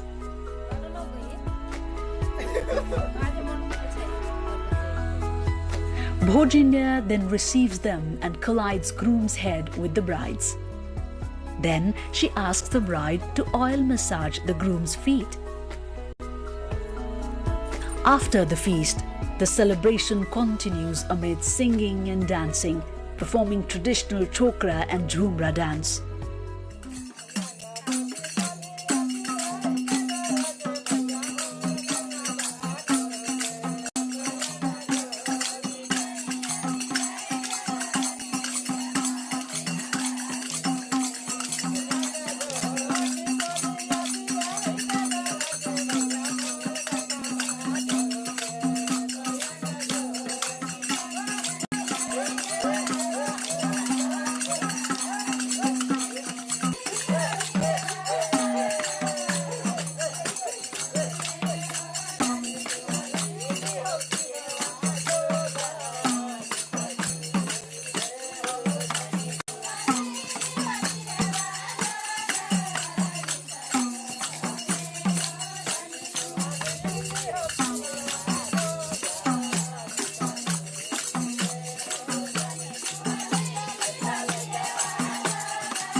विशेषतः पश्चिम नेपालको थारू समुदायमा धेरैजसो The culturally rich Tharu community of Western Nepal is backward in social and economic fronts. The government must come up with concrete programs to promote Tharu culture right from the local level to the international level. This can be a medium for the social and economic upliftment of the Tharu people. We have launched a campaign to preserve the cultural heritages of Tharu community in Dang, Banke, Bardia, Kailali, Kanchanpur and Surkhet districts. The Nepali month of Chaitra and Baisakh, or the spring season, is the season of going to the jungles for collecting timber and fodder. The men and women together go to the jungles. They sing Sajana Maina Tharu folk songs while picking leaves or collecting timber. The word Sajana comes from the Hindi language and indicates the folk song has high amount of love and passion, while Maina is the folk song in which the lovers or a girl expresses her inner feelings, symbolizing the bird Maina as a medium.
Among the folk cultural rituals of Tharus, the special ritual of Rath Lausarna and Dhurra Lausarna are considered important and are held by Dharhaya Gurua for maternal and neonatal health in the Nepali month of Jesta and Kartik. This ritual is one of the Tharu folk treatment methods done through tantric medium. Saptamatrika is worshipped during this ritual.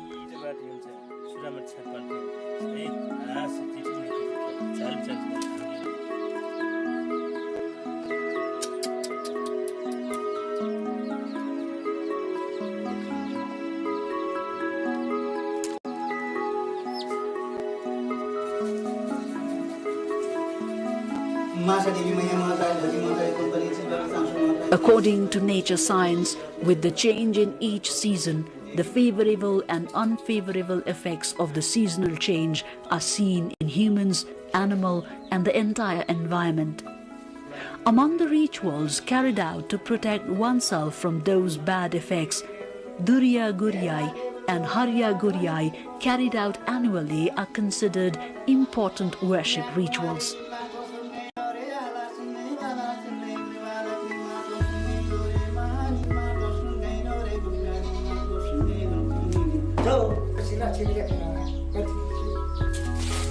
After the Dhurya Guryai that is organized in the month of Jesta, the band musical instruments and dance performances are resumed after concluding Harya Guryai in the month of Bhadra. The main priest, Deshbandhya Gurua, and his assistant, Keshoka Gurua, worship the main god and goddesses, Chavaharwa and Dahar Chandi, established in rural religious places, Bhuyarasthan, chanting mantras, wishing for good health and freeing environment of pollution.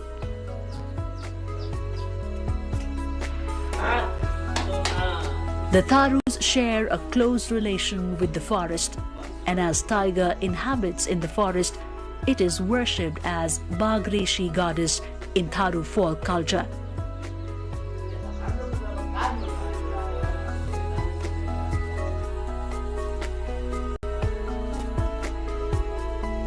The Deshbandhya Gurua offer eggs as part of the ritual of Bagresi Devi. The Deshbandhya Gurua reinforces his faith towards rural gods and goddesses by performing fire dance, and he performs this dance through the help of Keshoka Gurua to awaken the gods and goddesses who are asleep from Durya Guryai.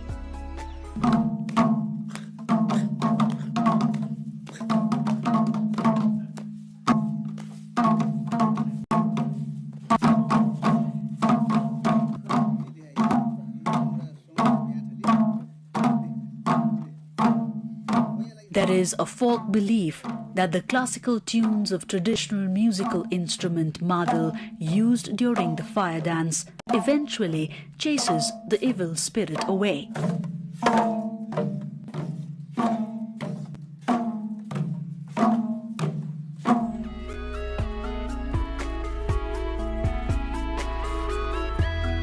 Krishna Ashtami is another significant festival of the Tharus. On this very day, Lord Krishna is worshipped by putting on a huge tika. Thus, the birthday of Lord Krishna is called Astimki. Folk anecdote has it that the Tharu folk artists have this way depicted the story from Stone Age to the Dwapar Age through the paintings. Each painting has its own story. Folk belief has it that the first man of Tharu ethnicity, Gubarba, sitting on the boat, saved himself and his epics by riding on a boat during the end of each age, known as Yug.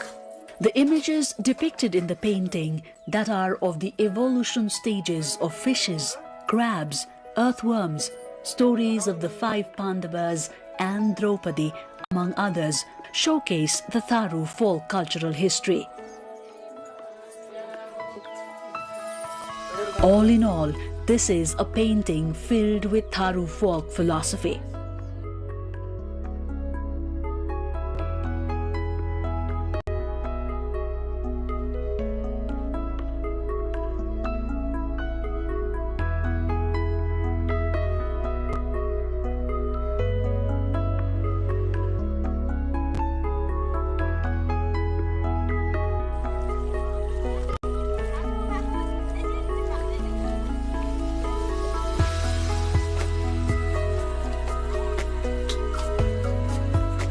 Dasai or the Dashya is the other important festival of the Tharus.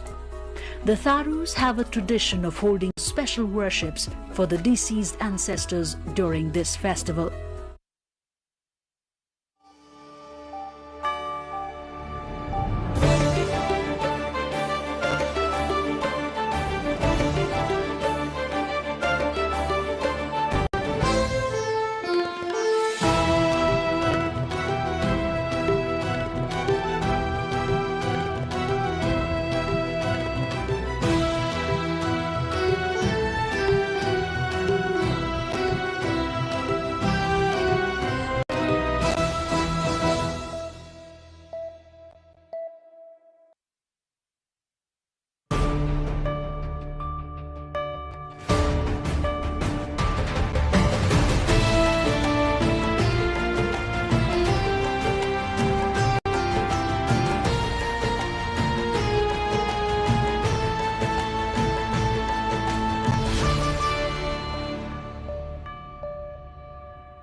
Nepal to explore medicinal cannabis production. Finance Minister Wagle calls for expert study and legal framework. Nepal's ruling RSP expands Central Committee. Opposition Nepali Congress leadership dispute returns to Supreme Court. Protest held in Nepal's federal capital over rape and killing of a 3-year-old. Victim's family rejects agreement with authorities. Government mulls to find long-term waste solution for Kathmandu. Local levels asked to take greater responsibility. Pakistan's former Prime Minister Imran Khan returned to prison after medical examination. Doctors assess Khan as medically fit. And Nepal A begins its top-end T20 campaign in Australia with a defeat. Suffers 8-wicket loss to Northern Territory strike. Hello there, I'm Diksha Awasthi. You're watching NTV World News Hour. We are coming to you live from Kathmandu at 2200 hours Nepal time. Now the news in detail. Nepal is to facilitate the production and marketing of cannabis for medical purposes, Finance Minister Dr. Swarnim Wagle told the country's parliament on Friday. Addressing the meeting of Nepal's upper house, the National Assembly, Minister Wagle stressed that the issue requires expert study and appropriate legal provisions. Responding to a lawmaker's question, Wagle said cannabis should not be viewed solely as a potential source of income, jobs or tax revenue. भूमि व्यवस्था, सहकारी, संघीय मामिला तथा सामान्य प्रशासन मन्त्रालय अन्तर्गत आगामी आर्थिक वर्ष 2083-84 को बजेटमा मन्त्रालय तथा अन्तर्गतका आयोग, विभाग, कार्यालय, समितिहरूसँग सम्बन्धित ऐन, नियम, कार्यविधि, निर्देशिका तथा मापदण्ड तर्जुमा क्रियाकलापमा अहिलेलाई प्रारम्भिक विनियोजन रु 7 लाख भएको छ, तर आवश्यकता अनुसार यसमा वृद्धि गर्न परेमा चाहिँ सम्बन्धित मन्त्रालयले रकमान्तर पनि गर्न सक्ने सुविधा छ र आवश्यक रकम औचित्यका आधारमा अर्थ मन्त्रालयमा थप विनियोजनका लागि माग भएमा त्यो उपलब्ध गराउने आश्वासन पनि म दिन चाहन्छु. Moving on, Nepal's ruling Rashtriya Swatantra Party RSP has expanded its central secretariat, appointing 11 members. Party leader Manish Jha said the meeting today also appointed Jagadish Kharel as party spokesperson, while Surendra Chaudhary and Dr. Namita Yadav were named deputy spokesperson. The party has formed a task force led by Joint General Secretary Nisha Dangi to allocate responsibilities for various local levels and districts among its central committee members ahead of the local level elections.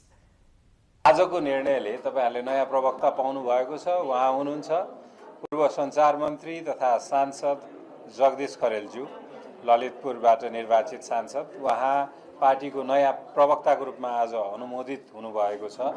सहप्रवक्तामा Surendra Chaudhary सांसद र doctor Navita Yadav, माननीय doctor Navita Yadav रहनु भएको छ र सहमहामन्त्री कोषाध्यक्षमा मनोहर प्रधानज्यू मनोनित हुनुभएको छ. यो सबै मनोनयन गर्ने अख्तियारी केन्द्रीय समितिलाई विधानले दिएको छ, जसमध्ये सबै मनोनयन भइसकेको छैन, केही बाँकी छ.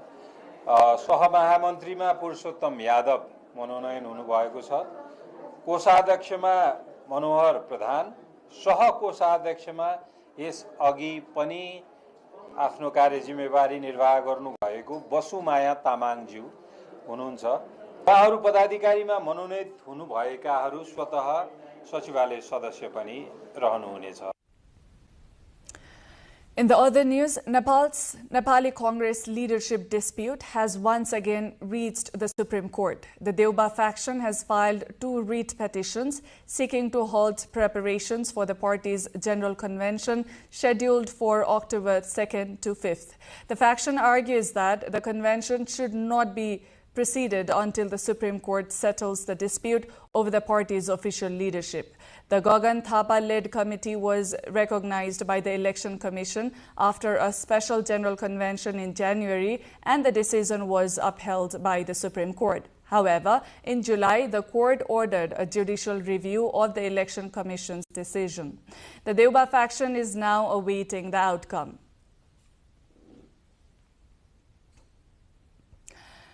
Protests have continued in Bara over the rape and killing of 3-year-old Garima Chaudhary. Her family and local residents blocked the Birganj Patlaiya road, rejecting an agreement reached between the administration and the victim's family. They say their demands have not been addressed and are calling for strict legal action against those responsible. Meanwhile, rights activists, youths and members of the public staged a protest at Maitighar in Kathmandu, demanding justice for Garima and stronger action against the perpetrators. Kathmandu Valley's waste crisis is once again drawing attention as the government faces growing pressure to reduce dependence on the Banchari Dana landfill. A meeting on Friday brought together government officials, local representatives and communities affected by the landfill to discuss complaints and long-term solutions. Some municipalities have announced plans to manage their own waste. Local communities are also demanding a dedicated waste authority and implementation of previous agreements. Officials say solving the crisis will require joint efforts from the federal government, municipalities and local communities. Pakistan's former Prime Minister Imran Khan was moved back to prison early on Friday after being examined by doctors at a hospital in Islamabad, who deemed him medically fit. Pakistan's Information Minister Atullah Tarar said Khan was seen as a team of doctors, including an ophthalmologist, a cardiologist and a physician. The Supreme Court had on Tuesday ordered that the cricketer turned politician be taken to the hospital within 48 hours to be examined by physicians following complaints about his health. It was the most significant relief Khan has received from the courts since he was imprisoned in 2023 on corruption charges, which he says were politically motivated. Nepal A begins its campaign today in Darwin, Australia at the top-end T20 series with an 8-wicket defeat against Northern Territory strike. The local team chased down Nepal A's target of 123 runs in just 15 overs, losing only 2 wickets. Dottie Hogan Bozem remained unbeaten on 50, while Jaga Koduru added 42. Earlier, Nepal A had opted to bat first after losing the toss and posted 122 runs for 8 wickets in 20 overs. Pawan Saraf top scored with 41, supported by Lokesh Baum 16 and Narayan Joshi 15. Nepal A will play next against Bangladesh high-performance team tomorrow. Coming up, as Kathmandu's garbage crisis deepens and landfills struggle to cope, Banchari Dana residents demand a lasting solutions. What do they have to say about this? More in our issue of the day after this breather.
Welcome back. You're watching NTV World News Hour. Now on to issue of the day.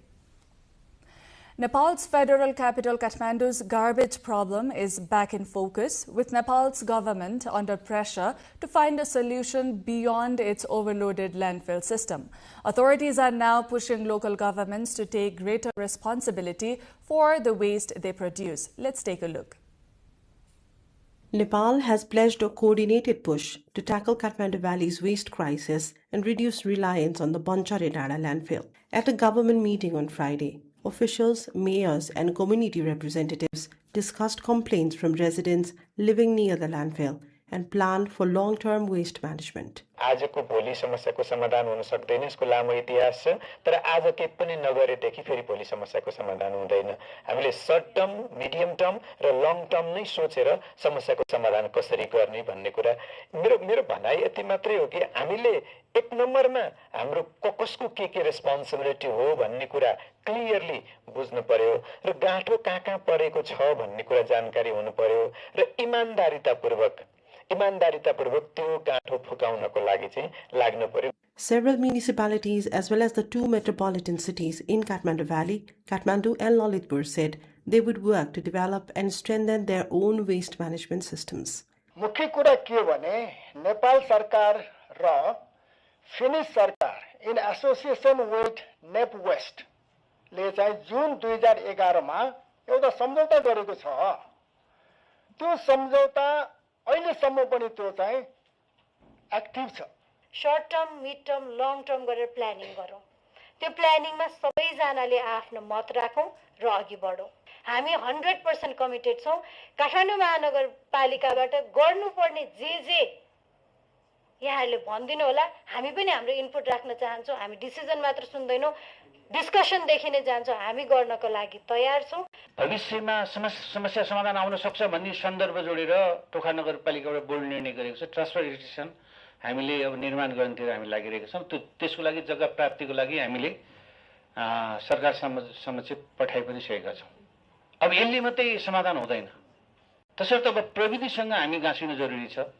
Kirtipur aims to establish its system within 6 months, while Lakshankali said waste segregation had already reduced the amount of waste being sent to the landfill. Officials said the Banchare Dada site should not remain the valley's permanent solution. Communities affected by the landfill called for a dedicated waste management authority, implementation of past agreements, and measures to gradually reduce dependence on the landfill. The meeting concluded that neither the federal government, the metropolitan cities, nor individual municipalities could solve the crisis alone, and that coordinated action across all levels of government was essential. Meanwhile, waste generated in Kathmandu Valley and surrounding urban areas has been disposed of at the Sistol and Banchare Dana landfill sites in Nuwakot and Thading for nearly 2 decades.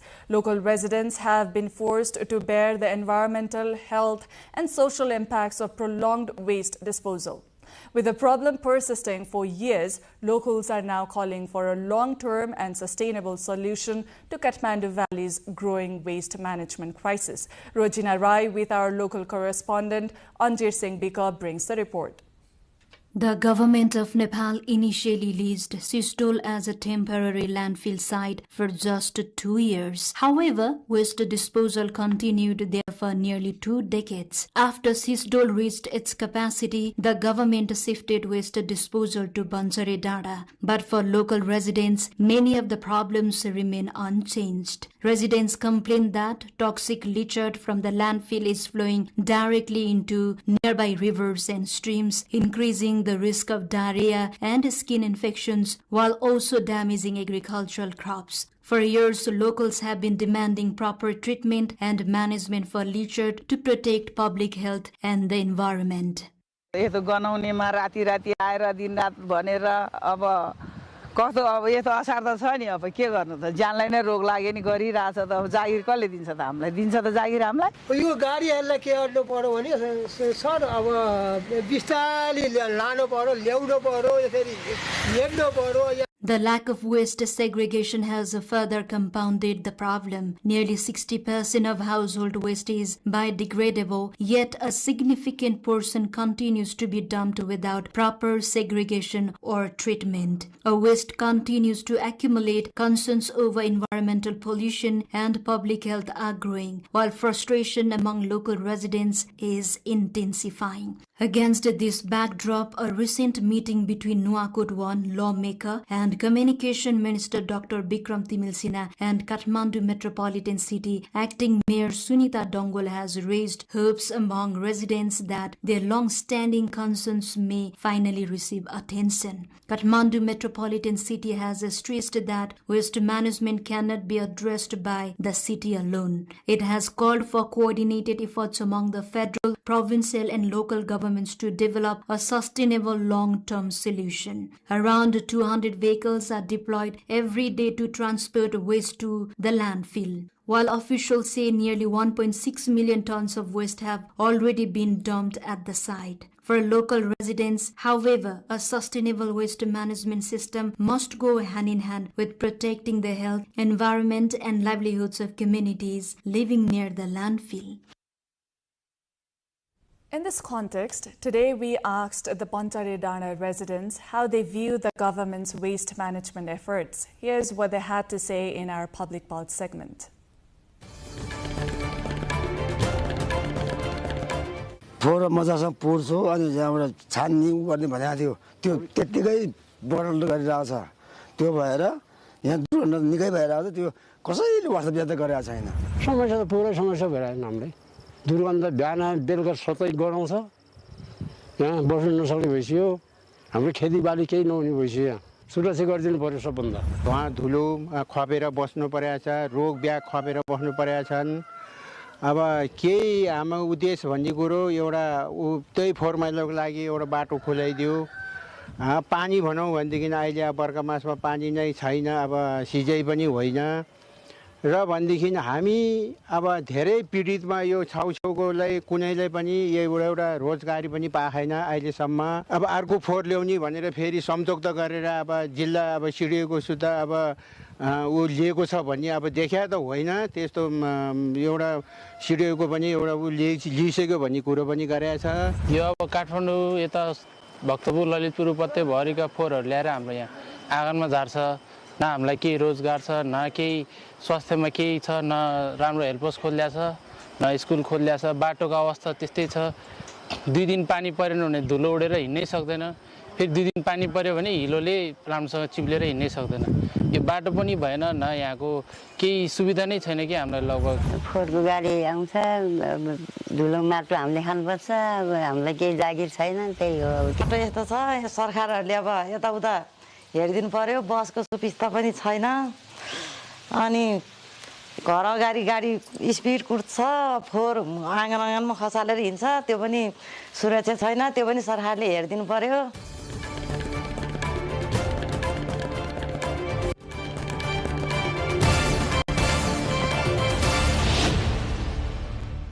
That was the issue of the day. Coming up, Nepal's telecom sector gets a digital push. 4G reaches remote Humla, and Nepal Telecom reports a sharp rise in profits. Plus, a new partnership with NTV strengthens public communication services. More on the cover story. Stay with us.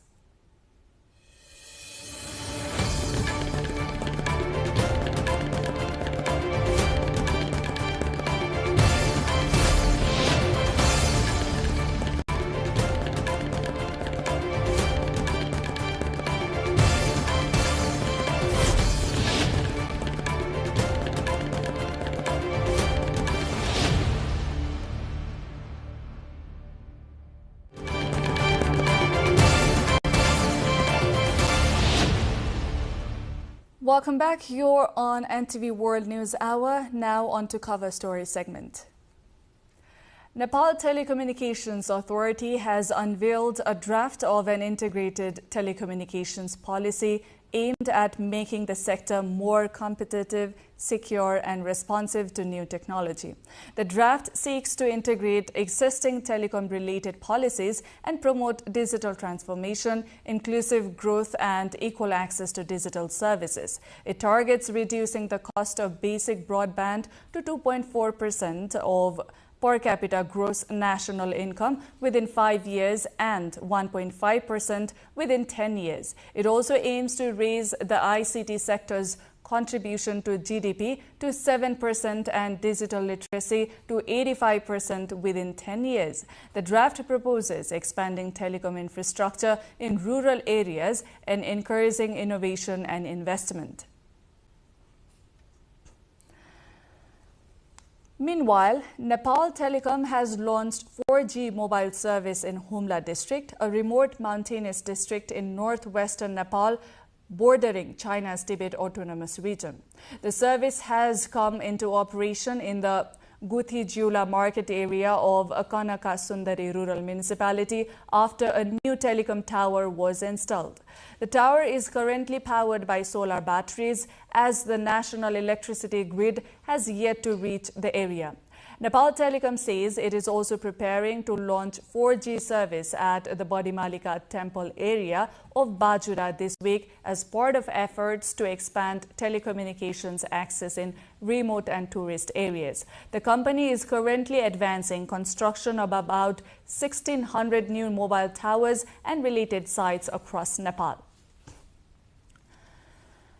Meanwhile, Nepal Telecom has posted a sharp rise in profits with net earnings jumping more than 47% in the last fiscal year. The state-owned telecom giant says higher mobile data use, FTTH expansion, service upgrades and tighter cost control helped drive the growth. Subeksha Rajak takes a look. Nepal Telecom has reported a profit surge of more than 47% in fiscal year 2025-26. The company attributes the growth to service expansion, digital upgrades, and tighter control of operating costs. Net profit reached 8.86 billion rupees, up from 6.67 billion rupees the previous year. Revenue from GSM services rose by 645 million rupees, while increased mobile data use and FTTH expansion boosted overall earnings. Telecom says cost-cutting in advertising, sponsorships and maintenance saved an additional 100 to 150 million rupees. Spokesperson Dr. Kamal Lamichhane noted that 855 new GSM BTS sites have improved internet access, driving data sales to over 13 billion rupees, more than a third of total operating income. Nepal टेलिकमको यो आर्थिक वर्षमा गरेका विशेष कार्यक्रमहरू मुख्य रूपमा GSM सेवातर्फ, FTTH सेवातर्फ केही उल्लेखनीय कार्यहरू yes कम्पनीले गरेको छ। जीएसएम सेवातर्फ मोबाइल सेवा विस्तार र गुणस्तर सुधार सम्बन्धी उल्लेख्य कार्यहरू भएको छन्। जीएसएम र एफटीटीएच सेवातिर हामीले सेवा विस्तार र सेवाको प्रभावकारिता बढाउँदै लगेका छौं भने आन्तरिक सुधारतर्फ पनि एडमिनिस्ट्रेटिभ कस्टहरूलाई चाहिँ हामीले घटाउँदै लगेका छौं। The company has also introduced reforms under government directives, a pay-as-you-go system to prevent balance deductions without notice, one-time KYC registration, eSIM distribution, and online facilities for complaints, SIM recovery, and ownership transfer. Nepal Telecom says it is prioritizing expansion and quality of 4G services with policy measures to secure additional frequency for better coverage. Nepal Telecom's strong financial performance comes as it continues to expand services and upgrade its digital infrastructure. The company is also strengthening its cooperation with public service broadcasting Nepal Television to improve access to communication, information and news services. It signed the latest agreement with the public service broadcaster that was signed jointly by Nepal Telecom Managing Director Sangeeta Pahadi Aryal and Acting Chief Administrative Officer Arati Chatout.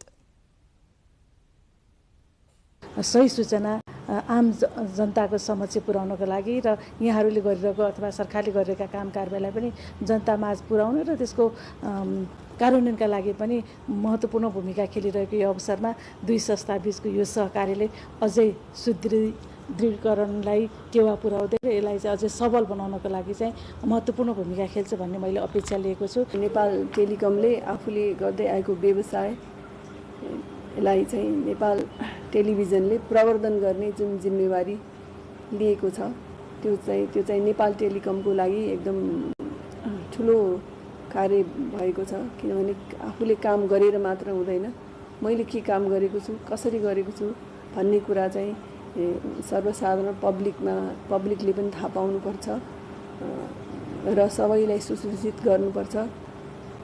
झन् yes परिप्रेक्ष्यमा जुन नेपाल टेलिभिजनको पहुँच गाउँदेखि दूर दराजसम्म जुन पहुँच छ त्यस पहुँचले हामीलाई लाग्छ कि हाम्रो सेवा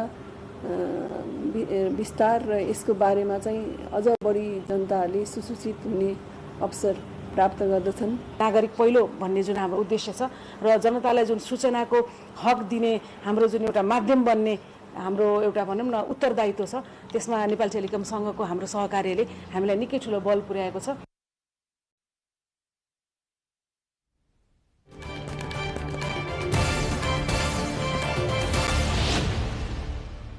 That was today's cover story segment. Now on to remaining updates. The government has prepared draft concept papers for 65 programs aimed at providing immediate benefits to citizens, according to the Office of the Prime Minister and Council of Ministers. At a regular press briefing, spokesperson and Joint Secretary Hemraj Aryal said draft concept papers for programs to be implemented by federal ministries had been provided to all ministries. प्रधानमन्त्री तथा मन्त्रीपरिषदको कार्यालय र सङ्घीय मन्त्रालयबाट नागरिकले तत्कालै अनुभूति गर्ने खालका 65 वटा कार्यक्रमहरू सञ्चालन गर्नको लागि सबै मन्त्रालयहरूलाई अवधारणा पत्रको मस्यौदा तयार गरेर हामीले पठाएका छौं र त्यो मस्यौदा सम्बन्धित मन्त्रालयले त्यसलाई अन गरेर सम्बन्धित मन्त्रालयले आफ्नो हिसाबले कुनै संशोधन गर्नुपर्ने परिमार्जन गर्नुपर्ने गरेर ती विषयवस्तुहरू जुन विषय राखिएका छन् त्यही सेवा प्रवाहलाई चाहिँ प्रभावकारी बनाउनको लागि उहाँहरूले नै स्वीकृत गरेर परिमार्जन परिष्कृत गरेर चाहिँ कार्यान्वयन गर्ने व्यवस्था गरिएको छ। A 12-member study task force coordinated by a joint secretary at the Prime Minister's office has also been formed to study problems related to fertilizer and recommend short and long-term solutions. Nepal's government is preparing to establish a dedicated software development and operations center to develop, upgrade and maintain software used by public agencies. The cabinet earlier approved an order on establishing a 6-member committee to set policy, coordinate and oversee the center's work. The center will have an executive director and 30 staff members. Based in Kathmandu Valley, it will provide software development, upgrades, maintenance and round-the-clock technical support to government agencies. It will also handle data security, hosting, backups and access controls while ensuring software development follows required security standards and best practices. In the next news, Nepal is preparing new legislation to strengthen protection of intellectual and industrial property, including patents, trademarks, designs and geographical indications or GIs.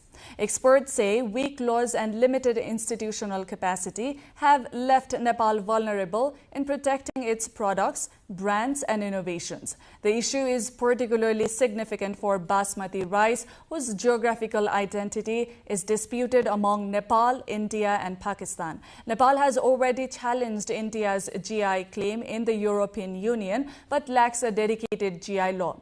A proposed industrial property bill aims to provide clearer legal protection, including for traditional knowledge and startup innovations. But experts say the real test will be enforcement, research, and Nepal's ability to defend its intellectual property internationally.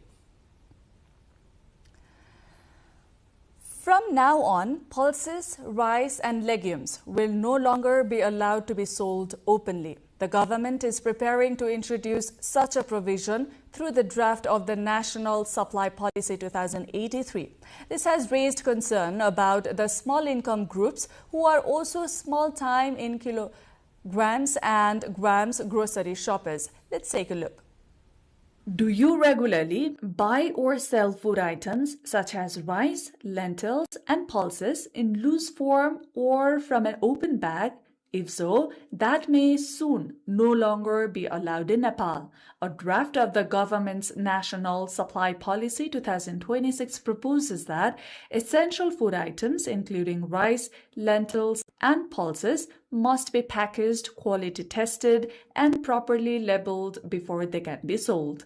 The government says the measure is aimed at improving food safety and protecting consumers from adulteration, the sale of substandard products, and arbitrary price increases.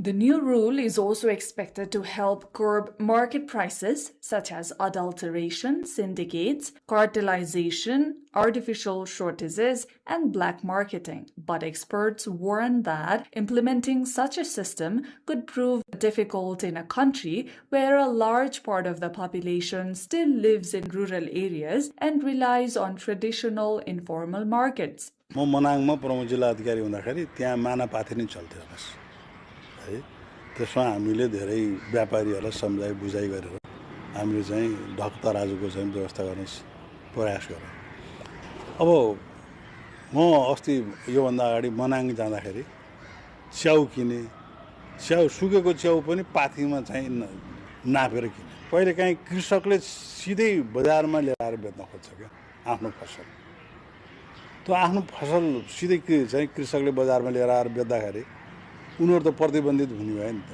उनीहरूले कहाँ गएर packaging गर्ने नीतिलाईको कार्यान्वयनको क्रममा यो महँगो पनि हुनु भएन आज यदि पर केजी नै यदि महँगै पर्न थाल्यो भने त त्यो त उपभोक्ताको लागि महँगो पनि हुनु भएन र उनीहरूलाई सरल र सहज तरिकाले त्यसको बिक्री वितरणमा गर्नु पर्ने हुन्छ र उपभोक्तालाई अवेरनेस पनि यदि भयो भने उहाँहरूले डिमान्ड बढी गर्यो भने अनि यसको कार्यान्वयन चाहिँ सहज हुन्छ. Government says the proposed policy is part of a broader effort to make Nepal's food supply system safer and more organized. It plans to strengthen monitoring from border points and production sites all the way to the marketplace. The government also expects better regulation of the quality and prices of food items currently sold openly. The draft further proposes subsidized access to essential goods and services for vulnerable groups. Under the proposal, items including rice, flour, pulses, legumes, salt, cooking oil, sugar, kerosene, cooking gas, and electric stoves would be made available at subsidized prices through fair price shops and other designated outlets. The proposed policy is now expected to undergo further discussion before any provisions are formally implemented. In Nepal's eastern district of Jhapa, rubber trees take years to mature, but a single storm or elephant can destroy them in minutes. The country's largest commercial rubber growing belt is now caught between extreme weather and growing human-elephant conflict. Subeksha Rajak with our local correspondent Dikesh Lama in Jhapa brings this report. Jhapa is Nepal's leading district for commercial rubber farming, and as trees planted years ago finally reached maturity, latex production was expected to rise. Instead, it has fallen. Unseasonal strong winds, hailstorms, and heavy rainfall this year have toppled many trees right at their productive stage, cutting into supply before it could even reach the market. यो साल पोलको target अलि नपुग्ला जस्तो छ किनभने पानी ज्यादा तपाईको हावा हुन्डरी नै योपालि तपाईको हामीले सधैँ वैशाख देखि सुरु गर्नुपर्नेमा गर्दाखेरि हाम्रो वैशाखमा ठ्याक्कै हावा आएर तपाईको 1 महिना रोकिदियो. The damage isn't only from the weather. Workers have to enter the forest early in the morning when latex flow is highest, but in plantations across Zolthal and other elephant-affected areas, which means working under constant threat, wild elephants have turned a routine harvesting task into a daily risk.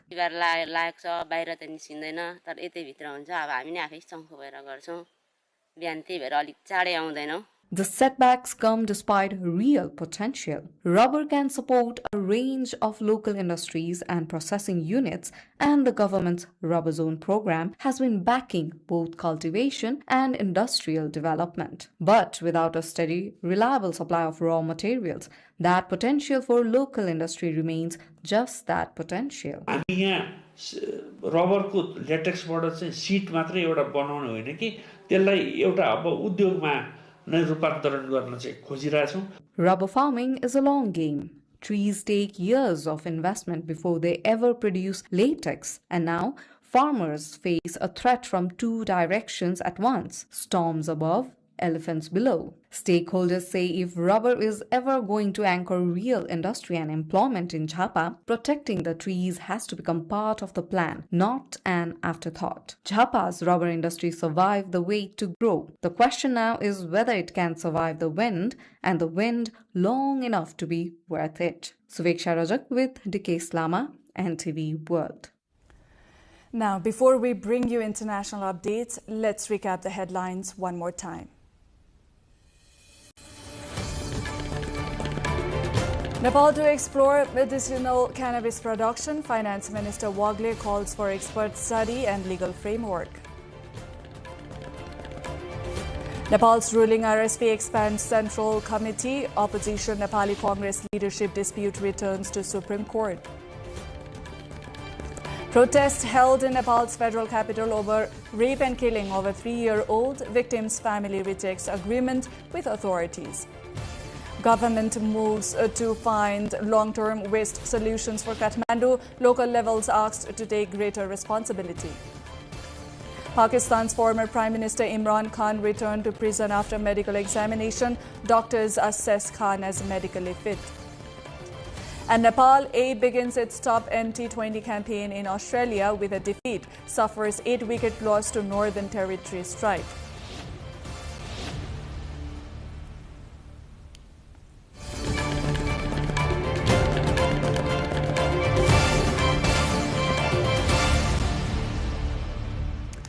In the international front, a new generation of Israeli settlers has returned to the settlement of Qadim in the occupied West Bank 2 decades after it was closed by a previous Israeli government. Qadim, located on a hillside near the Palestinian city of Jenin, was among 4 settlements dismantled in the northern West Bank in 2005. The move was part of Israel's unilateral disengagement plan, which also removed all Israeli settlers and soldiers from the Gaza Strip. Meanwhile, France, Italy, Britain and Germany have condemned Israel's decision to open bidding for more than 1,200 homes in the occupied West Bank, urging the government to withdraw the plans immediately. The 4 countries warned that the development could further separate East Jerusalem from the occupied West Bank and undermine the visibility of the future Palestinian state. Israel's Foreign Minister Gideon Saar rejected the criticism, saying Israel has a right to defend its interests.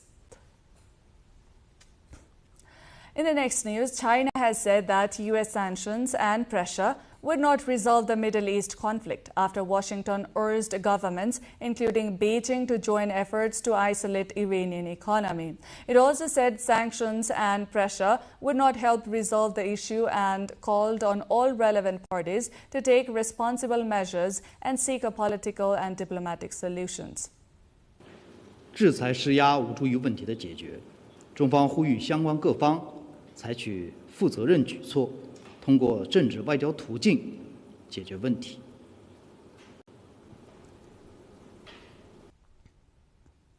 Heat and drought are intensifying across parts of the world as a developing El Niño adds to the effects of human-induced climate change, raising the risk of more extreme weather in the months ahead. Spain recorded nearly 4,500 heat-related deaths between June 1 and August 19th, the highest number for the period since 2022. The figure comes amid prolonged high temperatures and worsening drought conditions across parts of Europe and elsewhere. The developing El Niño in the Pacific Ocean could further increase global temperatures. The UK's Met Office has warned that the event could become the strongest in living memory and said it is very likely to contribute to 2027 becoming the hottest year on record globally.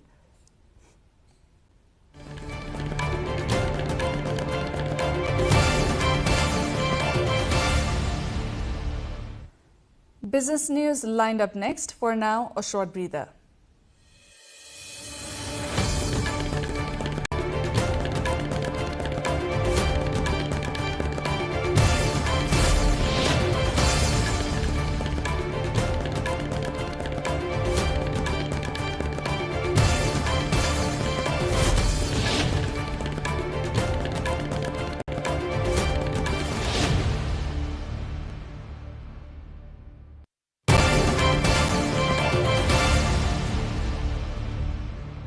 The Panama Canal will reduce daily vessel transits from 36 to 32 starting September 15 as low rainfall linked to El Niño puts pressure on water supplies. The Panama Canal Authority ACP said the restrictions, which will be phased in from September 3rd, are aimed at preserving reliable shipping services while safeguarding water for human consumption. The canal is a critical trade route connecting the Atlantic and Pacific Oceans, handling about 14,000 vessels a year, generating roughly $3 billion annually for Panama. The canal also imposed transit limits during the previous El Niño in 2023, and authorities say further measures are needed as forecasts point to potentially severe weather impacts from this year's climate pattern.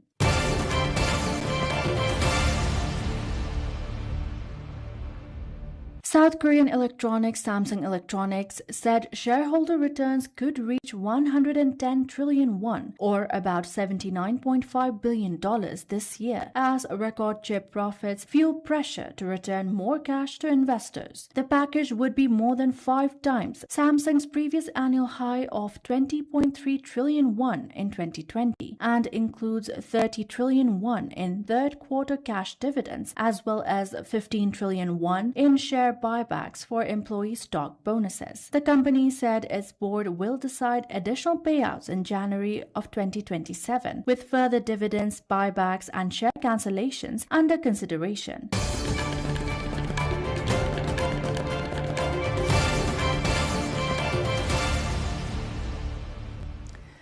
Time now for the sports update.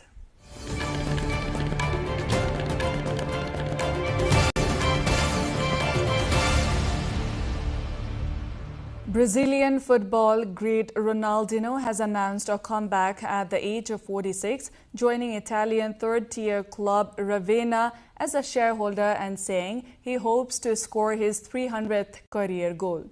Thousands of fans gathered at a city beach on Thursday to welcome the former Paris Saint-Germain, Barcelona and AC Milan midfielder who retired from professional football in 2015. Ronaldinho ended his career in September 2015, which he played his last official match with Brazilian club Fluminense. He won the World Cup in 2002, scoring the winning goal in the quarterfinal against England and the Ballon d'Or in 2005. Ravenna, which finished third in Group B last season, is aiming for promotion to Serie B.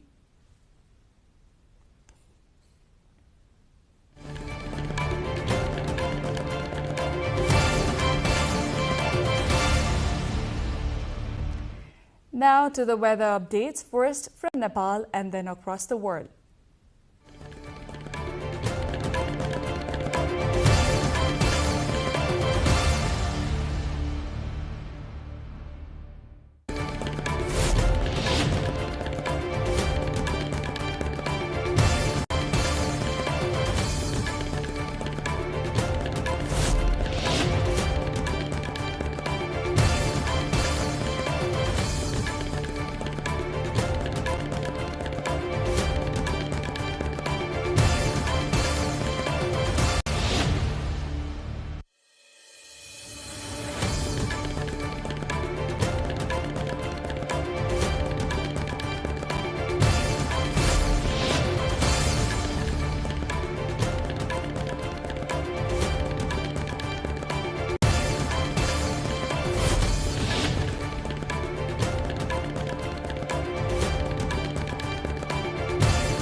This brings us to the end of this edition, but before we say goodbye, here is a quick reminder of top stories.